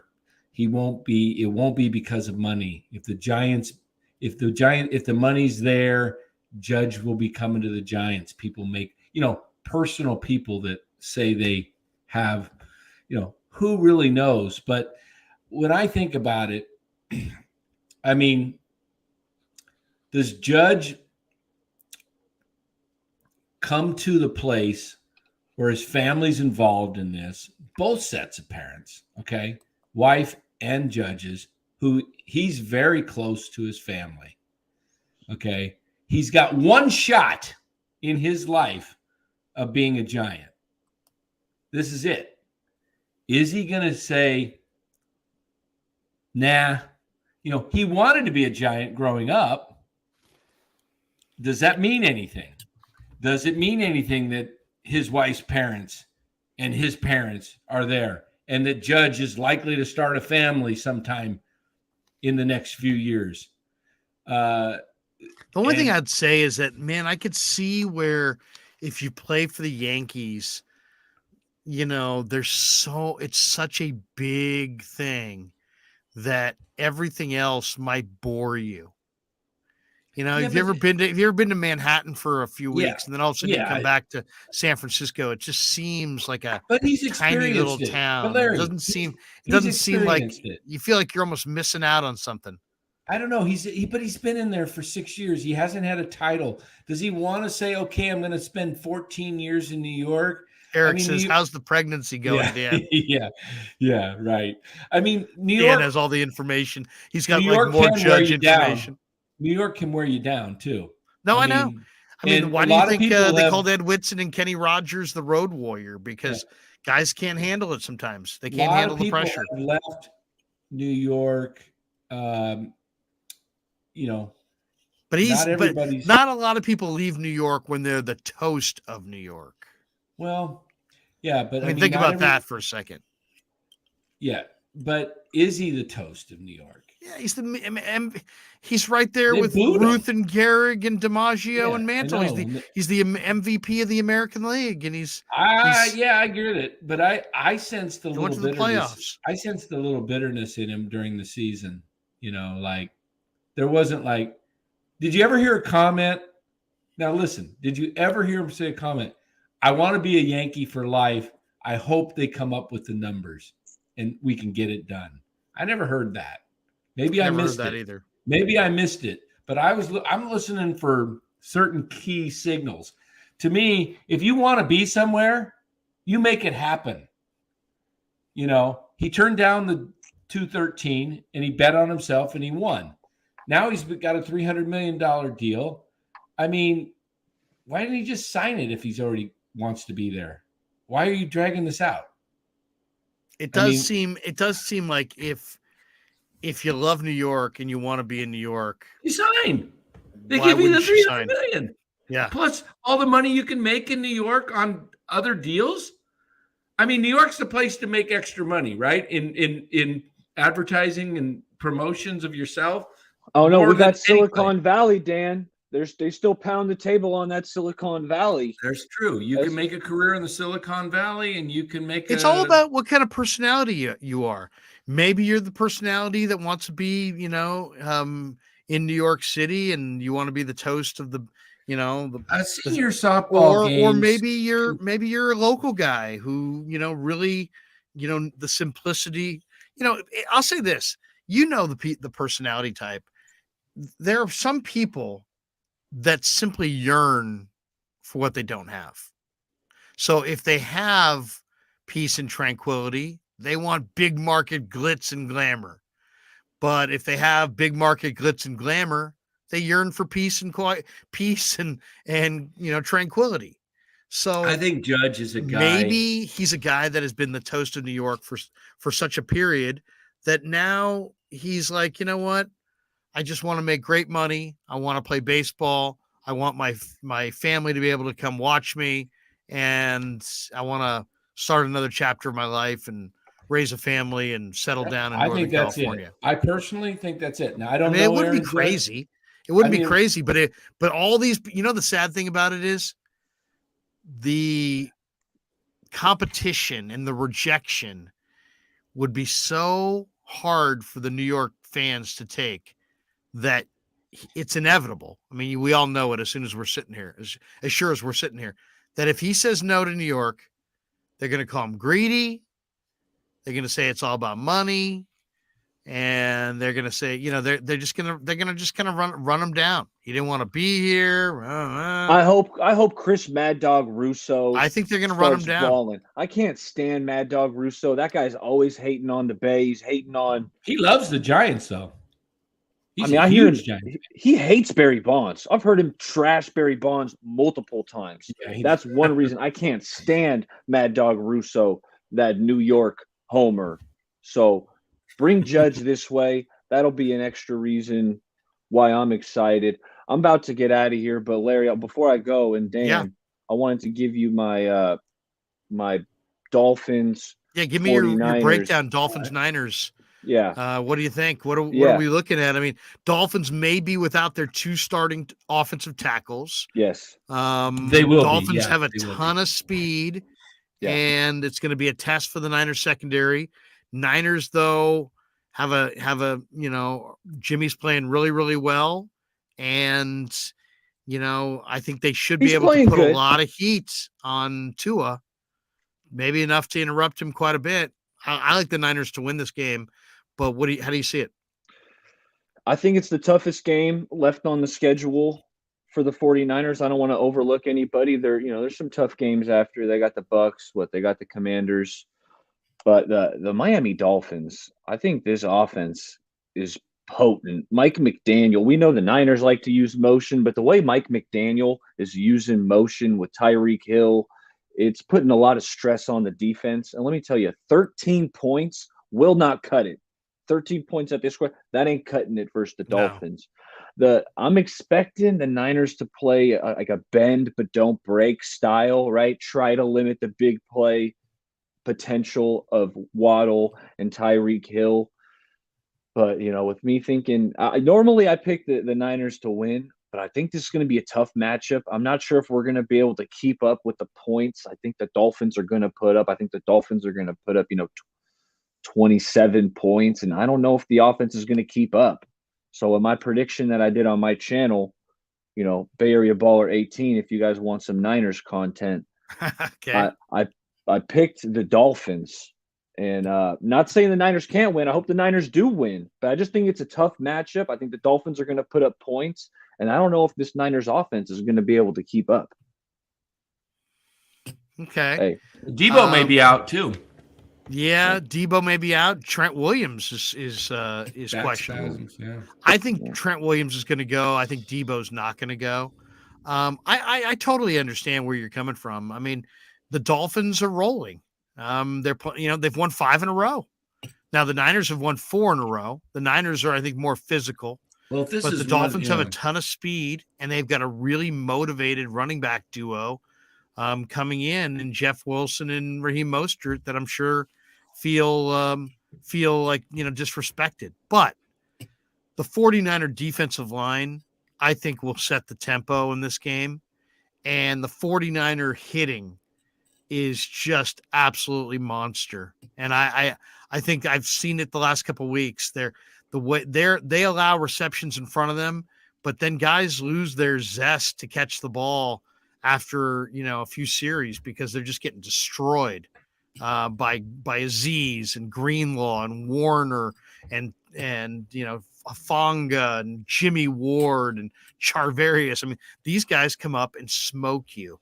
And so I just think that I think the Niner defensive front, I think their toughness will win the day. I think it's going to be a little bit lower scoring game than people think. I'll say 49ers 21-17. I think it's going to be low scoring. I think it's going to be in the 30s. Yeah, I'm going. You got to remember this, though. 24. You got to remember this. The Dolphins, I think, are a little bit underrated defensively. They've got some pretty good corners. I mean, if you look at the Miami, Xavier Howard's good. Xavier Howard's a true number 1 corner, and then the other guy has been fantastic. The undrafted rookie free agent corner they have. What's his name? They've got Noah Igbenogany, but they also have a Kadir Kahu, and he's been fantastic this year. So they're good on the corner. Javon Holland, the Oregon kid, is a monster. The free safety, he's terrific. They added Bradley Chubb. They've got Jerome Baker at inside backer. They run a 3-4. And I like Wilkins. Are we going to have? Is there going to be rain coming off the Sunday? Edge, Bradley Chubb coming off the edge. Is there going to be rain Sunday? Is it going to be wet? Is it going to be raining forecast? Well, that's the thing. I don't know what the forecast is. That could have if it's a wet field. That can slow down the Dolphins a little bit. Depending on the conditions of the field. But if you look at who's actually playing, if Teron Armstead, the left tackle, and Austin Jackson, the right tackle, truly are out. Brandon Shell and the other guy, Greg Little, have given up a ton of pressures. So, I mean, the 49ers' real strength right now is their defensive end game between Bosa, Drake Jackson, absolutely a Menahue, who may or may not go in this one, Jordan Willis, not to mention Samson Ebukam. Ebukam and Bosa are just terrors. And without those two tackles, oh my goodness! Without those two tackles, I think Shell, Brandon Shell, and Greg Little just get destroyed. Put a little more pressure. I mean, my argument is Dolphins got a really good quick game. I think they got a good quick game, and it's explosive too. When you're getting the ball to Tyreek Hill, Jalen Waddle, quick in space on a quick slant, bubble screens, if it's blocked up. I mean, these are guys that could take it the distance. I got a prediction for you Sunday. What do you got? Danny Gray gets his first touchdown. Oh, I like that. If you're thinking maybe Debo's inactive. Yeah, and Danny Gray gets a deep ball.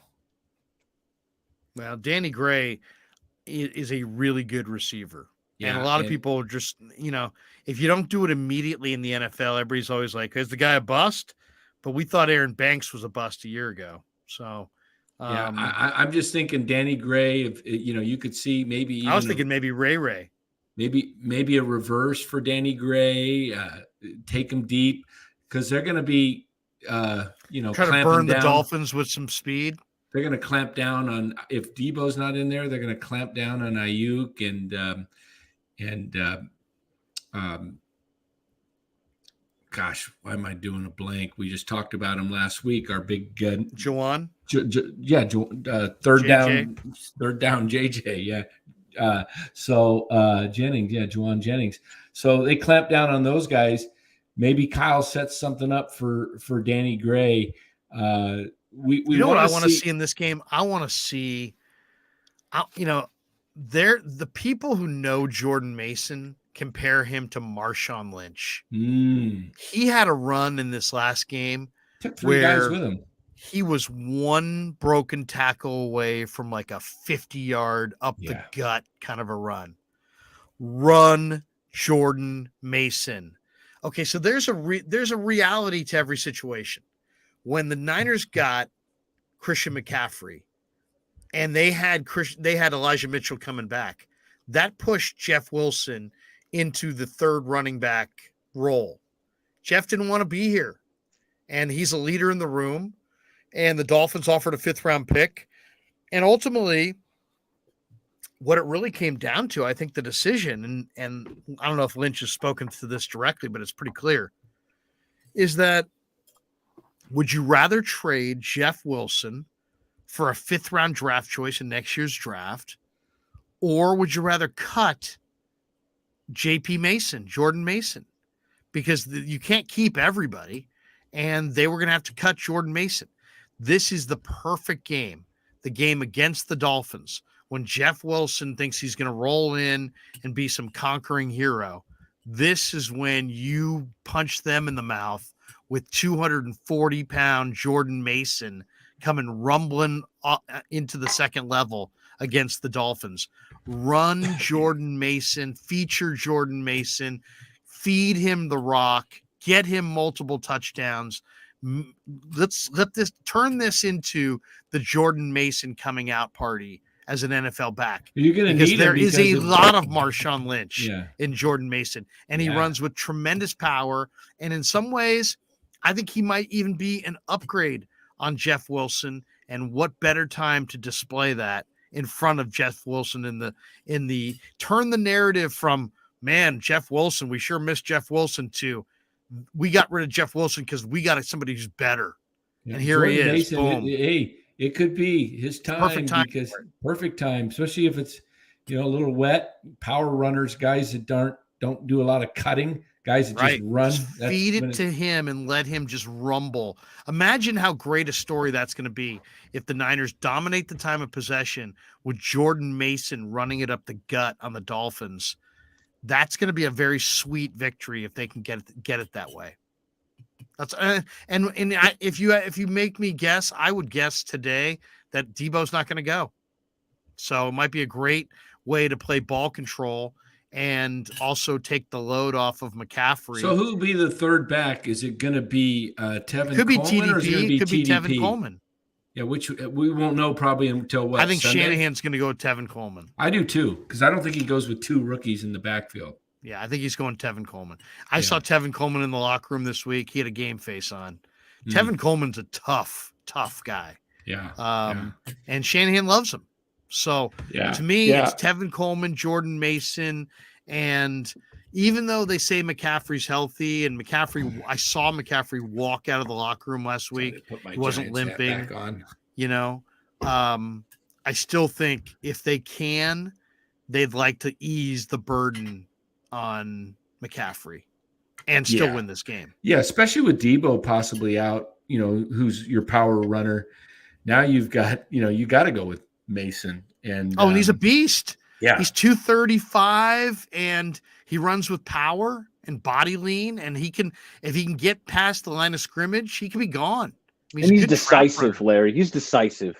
He runs hard. When you talk about Sermon, Sermon would get the rock and he starts tap dancing. Yeah, exactly. Sermon's trying Jordan Mason gets the rock and he's running downhill. Yeah. But hey, fellas, thanks for having me. Can't wait to talk to you guys again soon. All right. Hey, next time we talk to you, Baller. Next time we talk to you, Aaron Judge will be a giant. Judge will be a giant. Yeah. See you, Baller. All right, All right. There you go. Bay Area Baller. Good man. Good man. Yeah. All right. Hey, senior softball. Let's do this before we'll hit the chat. Yeah. Let's play the commercials right here. We'll take a break, get a pull of water, come back, hit the chat, maybe come up with a couple fantasy trades, and then we'll get out of here. Oh, there we go. Stick around on the Krueg Show. Right. Larry Krueger here for Telmetrics. Thanks to Casey Bateman and the good people at Telmetrics. If you're an occupational therapist, if you're an orthopedic surgeon, a chiropractor, a physical therapist of any kind, Telmetrics is designed for you to use in your practice and will greatly benefit your patients.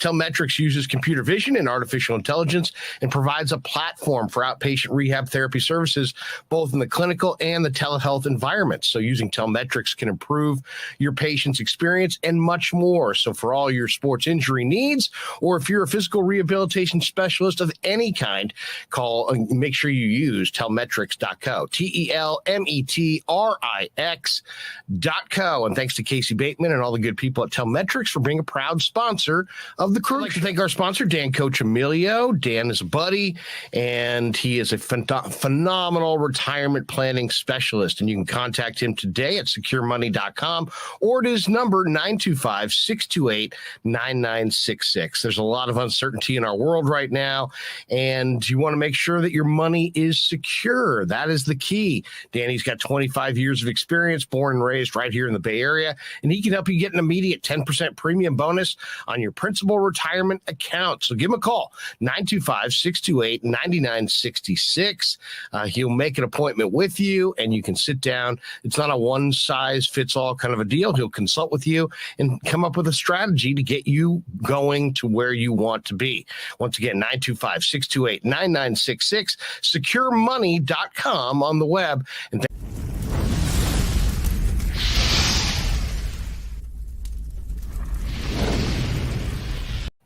And thanks to Tony Cassera and the good people at Cassera's Italian Menswear. They are housing the Krueg Show t-shirts, and they're a proud sponsor of the show as well. The Krueg Show t-shirt, the Krueg Show podcast t-shirt is available there at their store in Dublin. Their address is 7372 San Ramon Road in Dublin, California. And go see Tony Cassera and get yourself a Krueg Show t-shirt and support the show. And special thanks to our sponsor, New York Style Italian Sausage. That's right, NewYorkStyleSausage.com is their website. Phenomenal product, whether it's the breakfast sausage, the Italian mild, the Italian spicy, the chorizo. You cannot go wrong with New York Style Italian Sausage. Once again, NewYorkStyleSausage.com, often imitated, never equaled. And they are proud.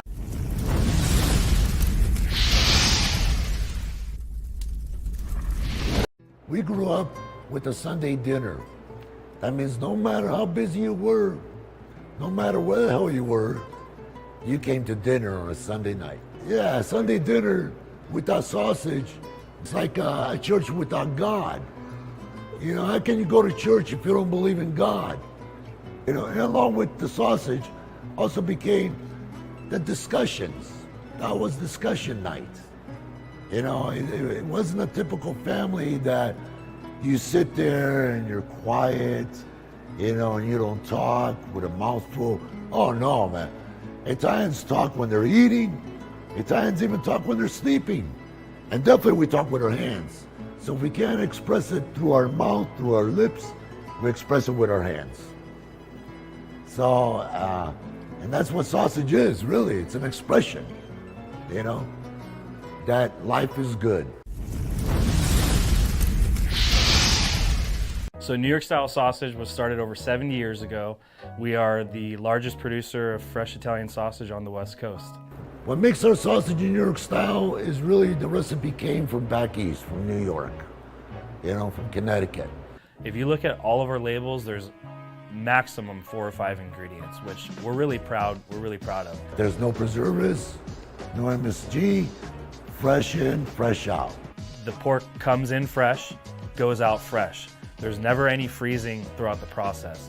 We've always used fine quality cuts. We're never gonna deter from that. It's one of the reasons why our sausage is so good. I guarantee you put our sausage up against anybody else's from a flavor standpoint, no one will beat it, hands down. Hey, do yourself a favor and do me a favor. Go buy a package of the New York style Italian sausage. Guaranteed you will love it. Guaranteed.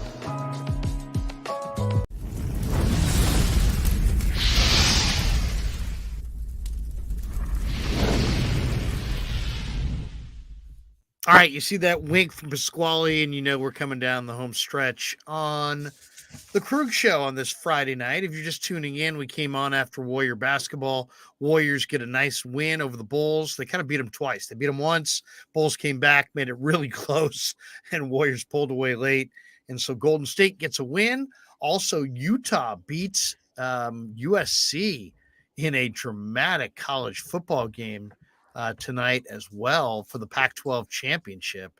I thought that was really interesting. Just watching, SC was out to a 17-3 lead, and it looked like they were going to, put the thing away.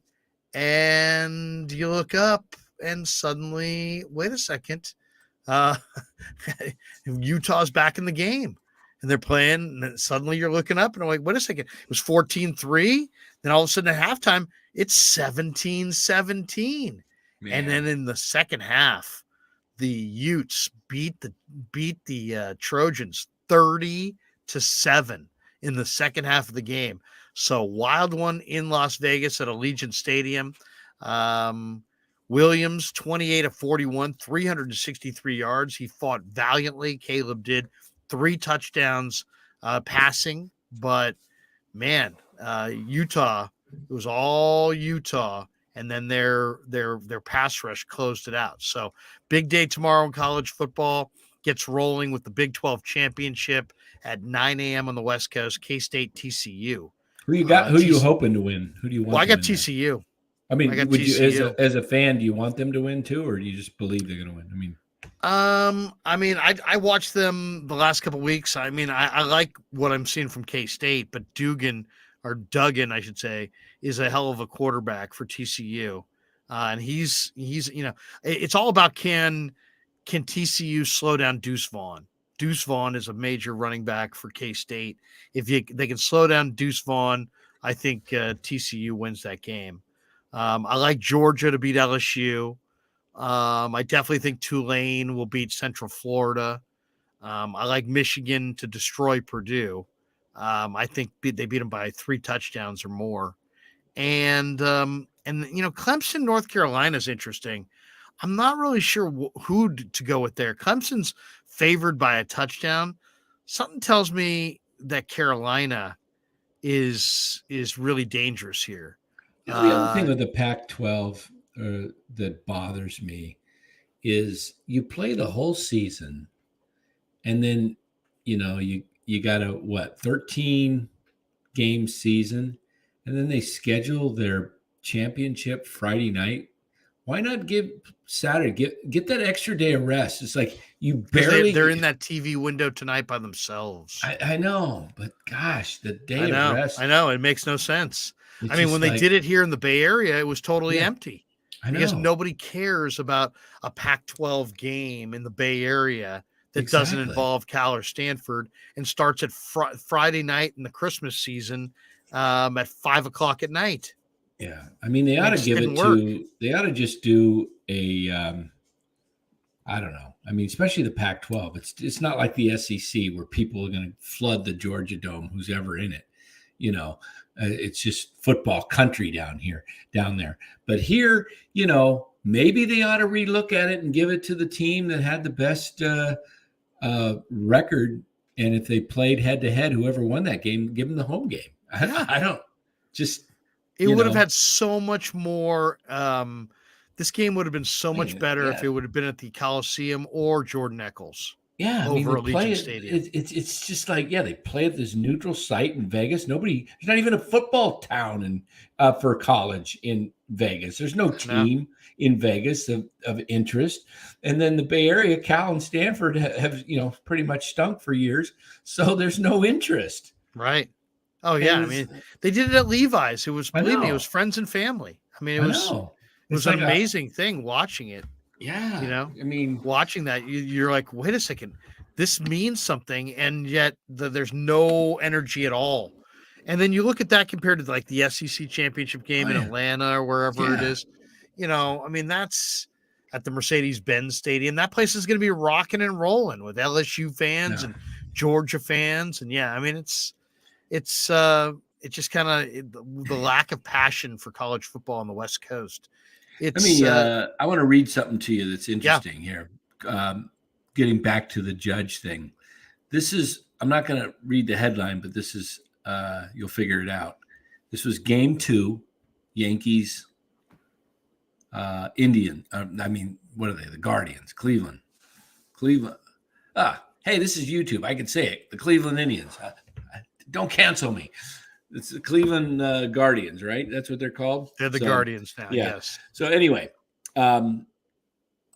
Yankee fans, this is an article from the New York Post.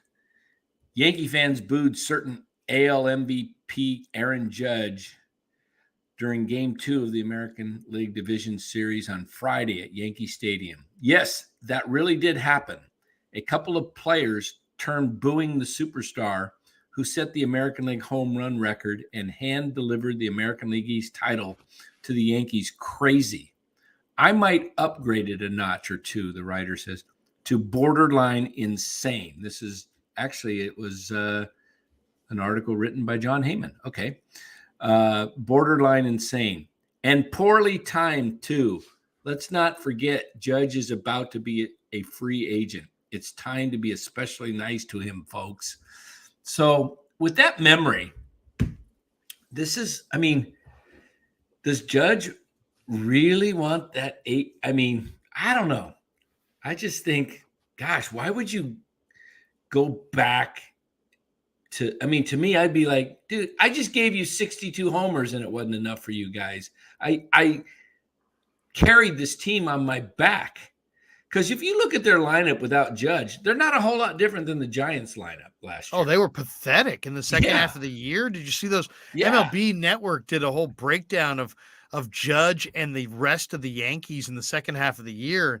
To say that he carried them didn't even speak to it at all. Yeah. The rest of the team just fell through the floorboards. Exactly. The Giants lineup was, if you took Judge out of the Yankees lineup, there was not hardly any difference in production between the Yankees and the Giants. It basically was the Giants lineup. So Judge would make a huge difference. Plus you add a couple more. Giants aren't that far away if they can land Judge and a couple more players, whether it be Nimmo and Bellinger or one of the shortstops. I mean, even if they didn't land one of the shortstops, if you got, say, Judge and Bellinger, let's say, and a pitcher and maybe another corner type outfielder like a Will Myers who could play right field or first base, now have a little bit more pop, a little more entertainment. I mean, to me, the comment that resonates is Morosi. And he said, I really believe that Aaron Judge won't sign with the Giants unless there's a credible and actionable plan to put a winning team around him that can get to the postseason. I don't think Aaron Judge will take on all that pressure and expectation of going across the country if he looks at the roster and says, we're going to finish 500 and behind the Dodgers and behind the Padres. Right. But I do think they have a plan. I wouldn't, maybe we're going to find out if he believes them. We're going to find out if he, personally thinking like they think like me. Maybe they don't. Maybe Farhan doesn't, and the ownership doesn't think like me. And I'm not just thinking as a fan. I'm thinking of as if I were running the team, what I would do, because I know that I can make money. I can put 3 million plus people in that park. I've got a 99 jersey now that I could sell all over. I can advertise. I can have Judge become, the focal point, and I can build around all of that. I can put 800,000 minimum more in the park at $75. That's 60 million. Add up all the merchandise. Those jerseys cost about $125 a piece, I think. They probably get those for $15 to $20 total cost. That's right. So they're making $100 on every jersey. Now, how many jerseys do you think, Judge jerseys, would you sell? There'd be 100,000 jerseys sold, probably. Everybody wanted to come all over the Bay Area, and if you market him right, and then if you put other players around him, this is how you build. And I got to believe the Giants ownership got cheap, figured they could get away with it this year, coming off 107 wins, and it backfired. The fans just didn't show up, and they put the worst, most boring team I had ever seen. It was one of the most boring teams I've seen in Giants history. It's bad to be bad. It's worse to be bad and boring. And that's what they've become. And they lack, they're, I mean, ultimately, I don't know that they're going to, it's like they need to turn. The thing that really was the eye opener was when the Padres late in the year had so much energy in their ballpark.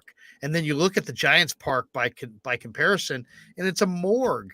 And it's like, guys, you bought this team in 1992 with the mindset that you guys were premier marketers.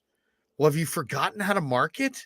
I mean, you went and you dressed up your park and Candlestick at the time, and you added Barry Bonds, and that really helped. And it's like, do it all over again, except this time Aaron Judge is your Barry Bonds, and pour money into your ballpark and surround, Aaron Judge with some good players and get that energy going. Here's the thing too. It's like, I love Farhan, but I don't know if the whole team should be built around some statistical equation. What happens to getting players that the fans might have investment in?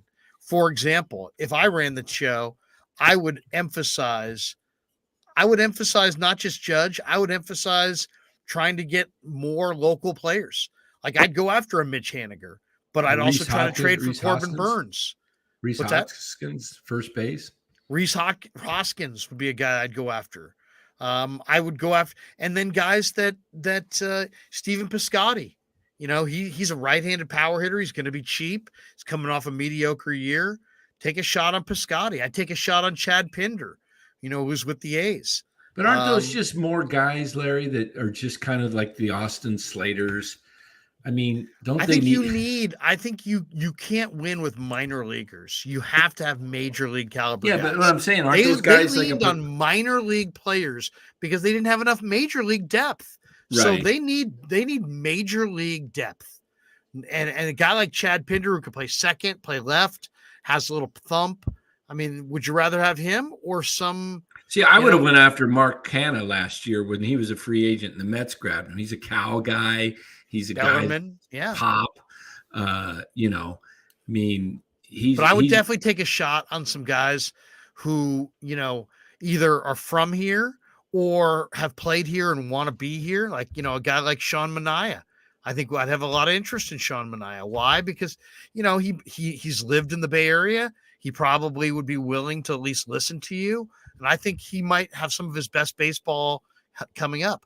I mean, I absolutely would go after guys like Rowdy Tellez and Corbin Burns. Corbin Burns. I think Burns, according to Milwaukee, unless it's just, they're trying to raise the stakes. Yeah, they won a lot. They said Burns is no longer on the market after Wong was traded. So they said Burns and Woodward I'll tell you right now, I would make the deal that I would really look for in the offseason if I were the Giants is I would take on Bumgarner's contract and bring him back. Now I'd realize Bumgarner's not the player that he was, but that's why taking on his contract. I don't know if you get Judge. I mean, I'd take him on. I absolutely would, because I think Madison is exactly what they need. They need a tough guy, a durable pitcher who's going to make 32 starts. If you take him out of that launching pad and put him into the Giant Park, I think it'll be better, though that park actually played fair this year in Arizona. But I like the idea of taking on that money and then having them give you Pavin Smith or having them give you Carson Kelly and Jake McCarthy. I think Arizona's got 2 or 3 guys there that I really like. Ketel Marte. I would trade them legitimate prospects and take on Bum's money to get them to throw me Pavin Smith. I think Pavin Smith could be an everyday first baseman for the Giants and hit you 25, 30 home runs and be a great replacement for Brandon Belt. I just think he needs, somebody to kind of invest the time into him. So we'll see. I mean, there's moves. There's a bunch of moves out there that can be made, but Jake McCarthy, senior softball, says Jake McCarthy. Jake McCarthy, runs really well. His brother's in the Giants organization. Why not? You see the comments Joey Gallo made about Brian Cashman today? Said, I never had protection in the lineup. You saw I finally had success in LA with guys around me. Brian Cashman took a year off my career that I'll never get back. Wow. This guy right here says, I like Dalton Varsho. Graves. Anonymous says, Larry, Giants already blew their free agent pitching wad. Farhan claimed Miguel Ujiri off waivers for the Pirates today. An 8 ERA. Yeah, that's the news comes out that they claim. Well, DeGrom goes with Bochy. Farhan's picking up some Miguel Ujiri, who he probably will waive before Christmas. Yeah, probably. He will probably be on the 40-man. And then re-sign him to the 40-man. Or waive him and then offer him a minor league deal. Yeah, that's kind of how far. That's the move. It really is just like fantasy football. It really is. He's just like stashing guys on his bench. Waving guys, playing them, moving them around. But, no, I mean, I there's so much That's like me. There. I traded Damian Pierce for Terry McLaurin and Elijah Mitchell, and then the guy waived Damian Pierce, and now I have Terry McLaurin and Damian Pierce. He waived him, and you got him back. I tried to put in a claim on him too, but I knew you would. So, this is actually kind of a major thing. Before Salad said Barry Bonds deserves the Hall of Fame. Is Barry Bonds going to make the Hall of Fame this weekend? We'll find out Sunday. Wouldn't that be amazing if on Sunday Barry Bonds made the Hall of Fame? And Aaron Judge signed with the Giants. Barry belongs in the Hall of Fame. My God, absolutely. And we also have Kipe up for the Ford Frick Award on Wednesday. Oh well, he deserves that. There's no doubt about that. Absolutely. And the Giants are in the new Major League Baseball lottery for the draft. Teams that didn't make the playoffs. They get the top pick. Yeah, to get the top pick, they're in it's a lotto this year. First time. So Giants have like a less than 0.5% chance or something like that. But, heck, if they fall into the bubble and get into the top 6, the worst place team's guaranteed only the 7th pick. So it's not like they get the 4th pick in the NBA. So wouldn't that be something? Giants this weekend, this next 5-6 days has a chance for the Giants to own the winter meetings in a positive or a negative. Oh, it's going to way. be either great or terrible. Exactly. I mean, You know? if everything was to fall their way, Judge signs, Bonds gets into the Hall of Fame, Kipe gets elected into Ford, gets a Ford Frick, goes into the Hall of Fame. Giants land the first 1 or 2 picks in the Major League draft. Giants get some other players, top free agents that are on the books. It could, or it could be like you said, It'd be a nightmare. Giant. Now, I think it was Morrissey. It was either Morrissey or Heyman. One of the two put out a top 9 free agents and which teams will sign. And it was Judge 1 and which teams will sign. Judge was the number 1. And he said he put the first and the second. Yankees sign him, Giants second. And then it was Correa. Twins, Giants second. And then it was like Turner, Phillies, DeGrom was on there. The other 2 shortstops, I don't know if Swanson was on there. Bogarts was on there. There's been very little talk about but Bogarts. the ninth one was Nimmo, and it was Giants 1. So Yeah. what you said. Yeah. Giants get Nimmo 1. They're overpaying for Nimmo. Nimmo, as soon as Judge goes back to New York, Nimmo becomes will be Denard Span all over again. He'll be just paid a ton. Oh my goodness. I do not want Nimmo if he's the only guy coming. Believe me. I'd rather take a shot on Bellinger than Nimmo. Yeah, if Nimmo's your guy, and now Nimmo's fine if you get Judge and Val Ramos says Correa's meeting with the Padres. Oh yeah, and I'm telling you, in some ways, Carlos is better than Judge. In some ways, yeah. In some ways, because he's more of a sure thing. Right. But Judge is the draw. Judge is the draw. Judge is the draw. I mean, and also Carlos, the addition of Carlos is going to piss off Crawford. Right. Danny, I'll tell you, it's a good article that I should tell people they should read. I typed in Google top Rule 5 players available in the 2022 Rule 5 draft. Yeah. And I stumbled onto a article from the Marlins website, and this guy's writing about the top 5 players who are available in the Rule 5 draft, according to him. Now, who knows if he's right or not? But these guys looked kind of interesting, so definitely look that up. Dominic Canzone from the Diamondbacks. Victor Who wrote it? Was it Baseball America? Or? It's under fishstripes.com, and it's their. Oh, I see it. It's an article it's called Top Prospects Rule 5 Draft by Kevin Barrow. By Kevin Burrell. Yes, Kevin Burrell. Okay.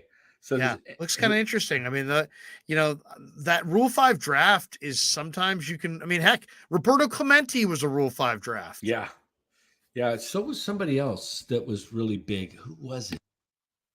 There was somebody that was maybe an Adrian Beltre, maybe? Maybe it was him. Might be. Was it not Poppy, but Willie McGee or something? No, I don't remember who. But you never know. You never know. I mean, the Giants had to protect Luciano and Matos and a couple of other guys. Well, they didn't protect Hunter Bishop. You're kidding? No. The Giants could lose Hunter Bishop on Wednesday. But you know what? The thing is, he's never done it over A-ball. So who the hell's going to put him on? I don't think anybody roster. That's a good pick because you know why? If you can't protect everybody, he has to stay on the major league roster the whole year or he gets returned to the Giants. I don't think he's ready. So what team's going to carry him? Maybe somebody like the A's or maybe somebody. Thing is, he can play center field, Pirates, so you never know. Maybe who's another doormat team that's down there all the time that doesn't spend any money. Maybe the Royals, somebody like that. Yeah. Picks him up. I mean, he was a top 10 pick a few years ago. I'll tell you another interesting name on this list is Malcolm Nunez, who's a first baseman for the Pirates. And he's a former Cardinal minor leaguer who went to the Pirates in the Quintana deal that's at the trade deadline. And they say he's got plenty of power and a high on base percentage. He's a first baseman DH, but he's 22. Okay, here's the top 10 of recent. Somebody put out an article, Rule 5 guys. Number 10, Matt Manti. Oh, yeah. He had an awesome arm speed. Marlins righty. Yeah. Huge velocity, like 99, right? Yeah. Shane Victorino. Yeah. The flying Hawaiian. Is that what he is? Yeah. Padres stole him from the Dodgers, right? Yeah. Hector Rendon. Okay. The Cubs took Rendon. I mean, sometimes guys become really good. Like the A's last year got a pretty good year out of Danny Jimenez. The Giants had taken Jimenez. Oh, that's right. In the Rule 5 draft a year or two prior from Toronto, and then returned him because he was just too raw. Yeah, they couldn't keep him. But then look what he did with the A's. Yeah, Marwin Gonzalez with the Astros, a good one. Odubel Herrera, George Bell. That's who I was. George Bell. There you go. That's it. Toronto and the Cubbies. Joaquin Soria. How do you say his last name? Soria. Yeah. Joaquin Soria. Dan Ugla had a little stint with the Giants. Josh Hamilton. Wow, I didn't realize Josh Hamilton with the Rangers was a Rule 5 guy. I didn't know that either. Johan Santana, number 1. They have. Yeah, Johan Santana. That's the one. Johan Santana. I mean, could you imagine if you got a Johan Santana in the Rule 5 draft? Oh, this is the one I was looking for all time. It was Batista, Jose Batista. He was a Rule 5 draft. I swore. Let's see, who else? You mentioned Clemente. Clemente was the best of all time. I mean, so I don't know. I mean, Hunter Bishop, I just don't think he could go from A-ball to major leagues and stay the whole year. Do you? Would somebody no, I mean, usually it's like so who typically can do, what's a good Rule 5 draft pick? It's either a reliever, a 2-pitch pitcher who's got 2 nasty pitches, right, and maybe he's got awesome stuff but lacks command. So some nasty 2-pitch pitcher, a great defensive center fielder, a great defensive shortstop, or a great defensive catcher. Or sometimes, a lot of guys that fall through the cracks are these guys that can just absolutely rake, but they're just buried in somebody's farm system, and they can hit. Who was a guy like that? The guy Cabrera who drove in Sid Bream in that series win when the Braves beat the Pirates. Oh yeah. Cabrera, that guy was like a total, I think he was a Rule 5 hitter. Yeah. So I mean, if you get one of those, I just don't think Bishop. I mean, you can't go from A-ball, and he wasn't even in high A until late. I think he spent the year at Eugene, I believe, but he never went to Richmond or anything. So you would be skipping AA and AAA. Where Matos, I think they protected him because he's a guy that on a bad team could probably still hit, his way 230, 240 in the and then, you keep him for the whole year. You can always send him back down to AAA the next year, guy like that. But I don't see, hopefully Bishop doesn't go because he does have potential, but we'll see. Yeah, I mean, you hate to lose guys that you think of as blue chip guys, But let's be honest. He played a whole career at ASU. He's been in their system for a couple of years. If he was really a blue chipper, he probably would have already shown it by now. You know, you don't get forever to make an impact. So we'll see. We'll see. All right, Danny, good stuff, man. We kind of talked about this earlier. Yeah. I did get a little Eric L. Sent me a tweet. This is, and you talked about it today on the game, but this is the ghost of Bay Area Bob, a tweet from the ghost of Bay Area Bob. News, I have it on good authority from multiple sources that Aaron Judge was in San Francisco today. That much is confirmed. Why? Great question. I will not speculate. Let your imaginations run wild. So who knows if it's, who knows what, maybe he's out with a realtor. Who knows? Wouldn't that be something? But well, it's a good sign. If anything, it's a good sign. Because let's be honest, his family's from Linden. And the same way that Linden is not San Francisco, the same reason that, well, why would you be in San Francisco then? You know what I mean? If you're really just, because it got kind of thrown to me, like, hey, he's here to see his family, and it's just happens they happen to be here and this and that. Okay, well, that makes sense why he would fly in and be in Linden. But if he's really just a New York Yankee, does he needs to be in North Beach? Before we close, let's put the pieces of the puzzle together real quickly. Okay. Last week or 2 weeks ago, we read, and you've read it on here and on the game.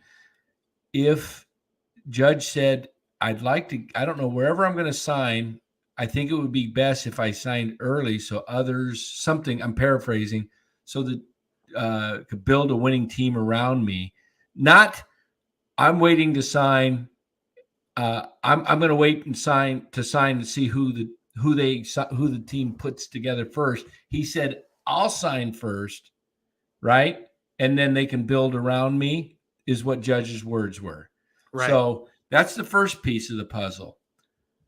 The second piece of the puzzle is guys are starting to sign. We saw the biggest signing so far with DeGrom tonight. It's already been said that Judge will probably sign at the winter meetings. We're going into the winter meetings in less than 48 hours. Tomorrow, or today now, it's Saturday morning.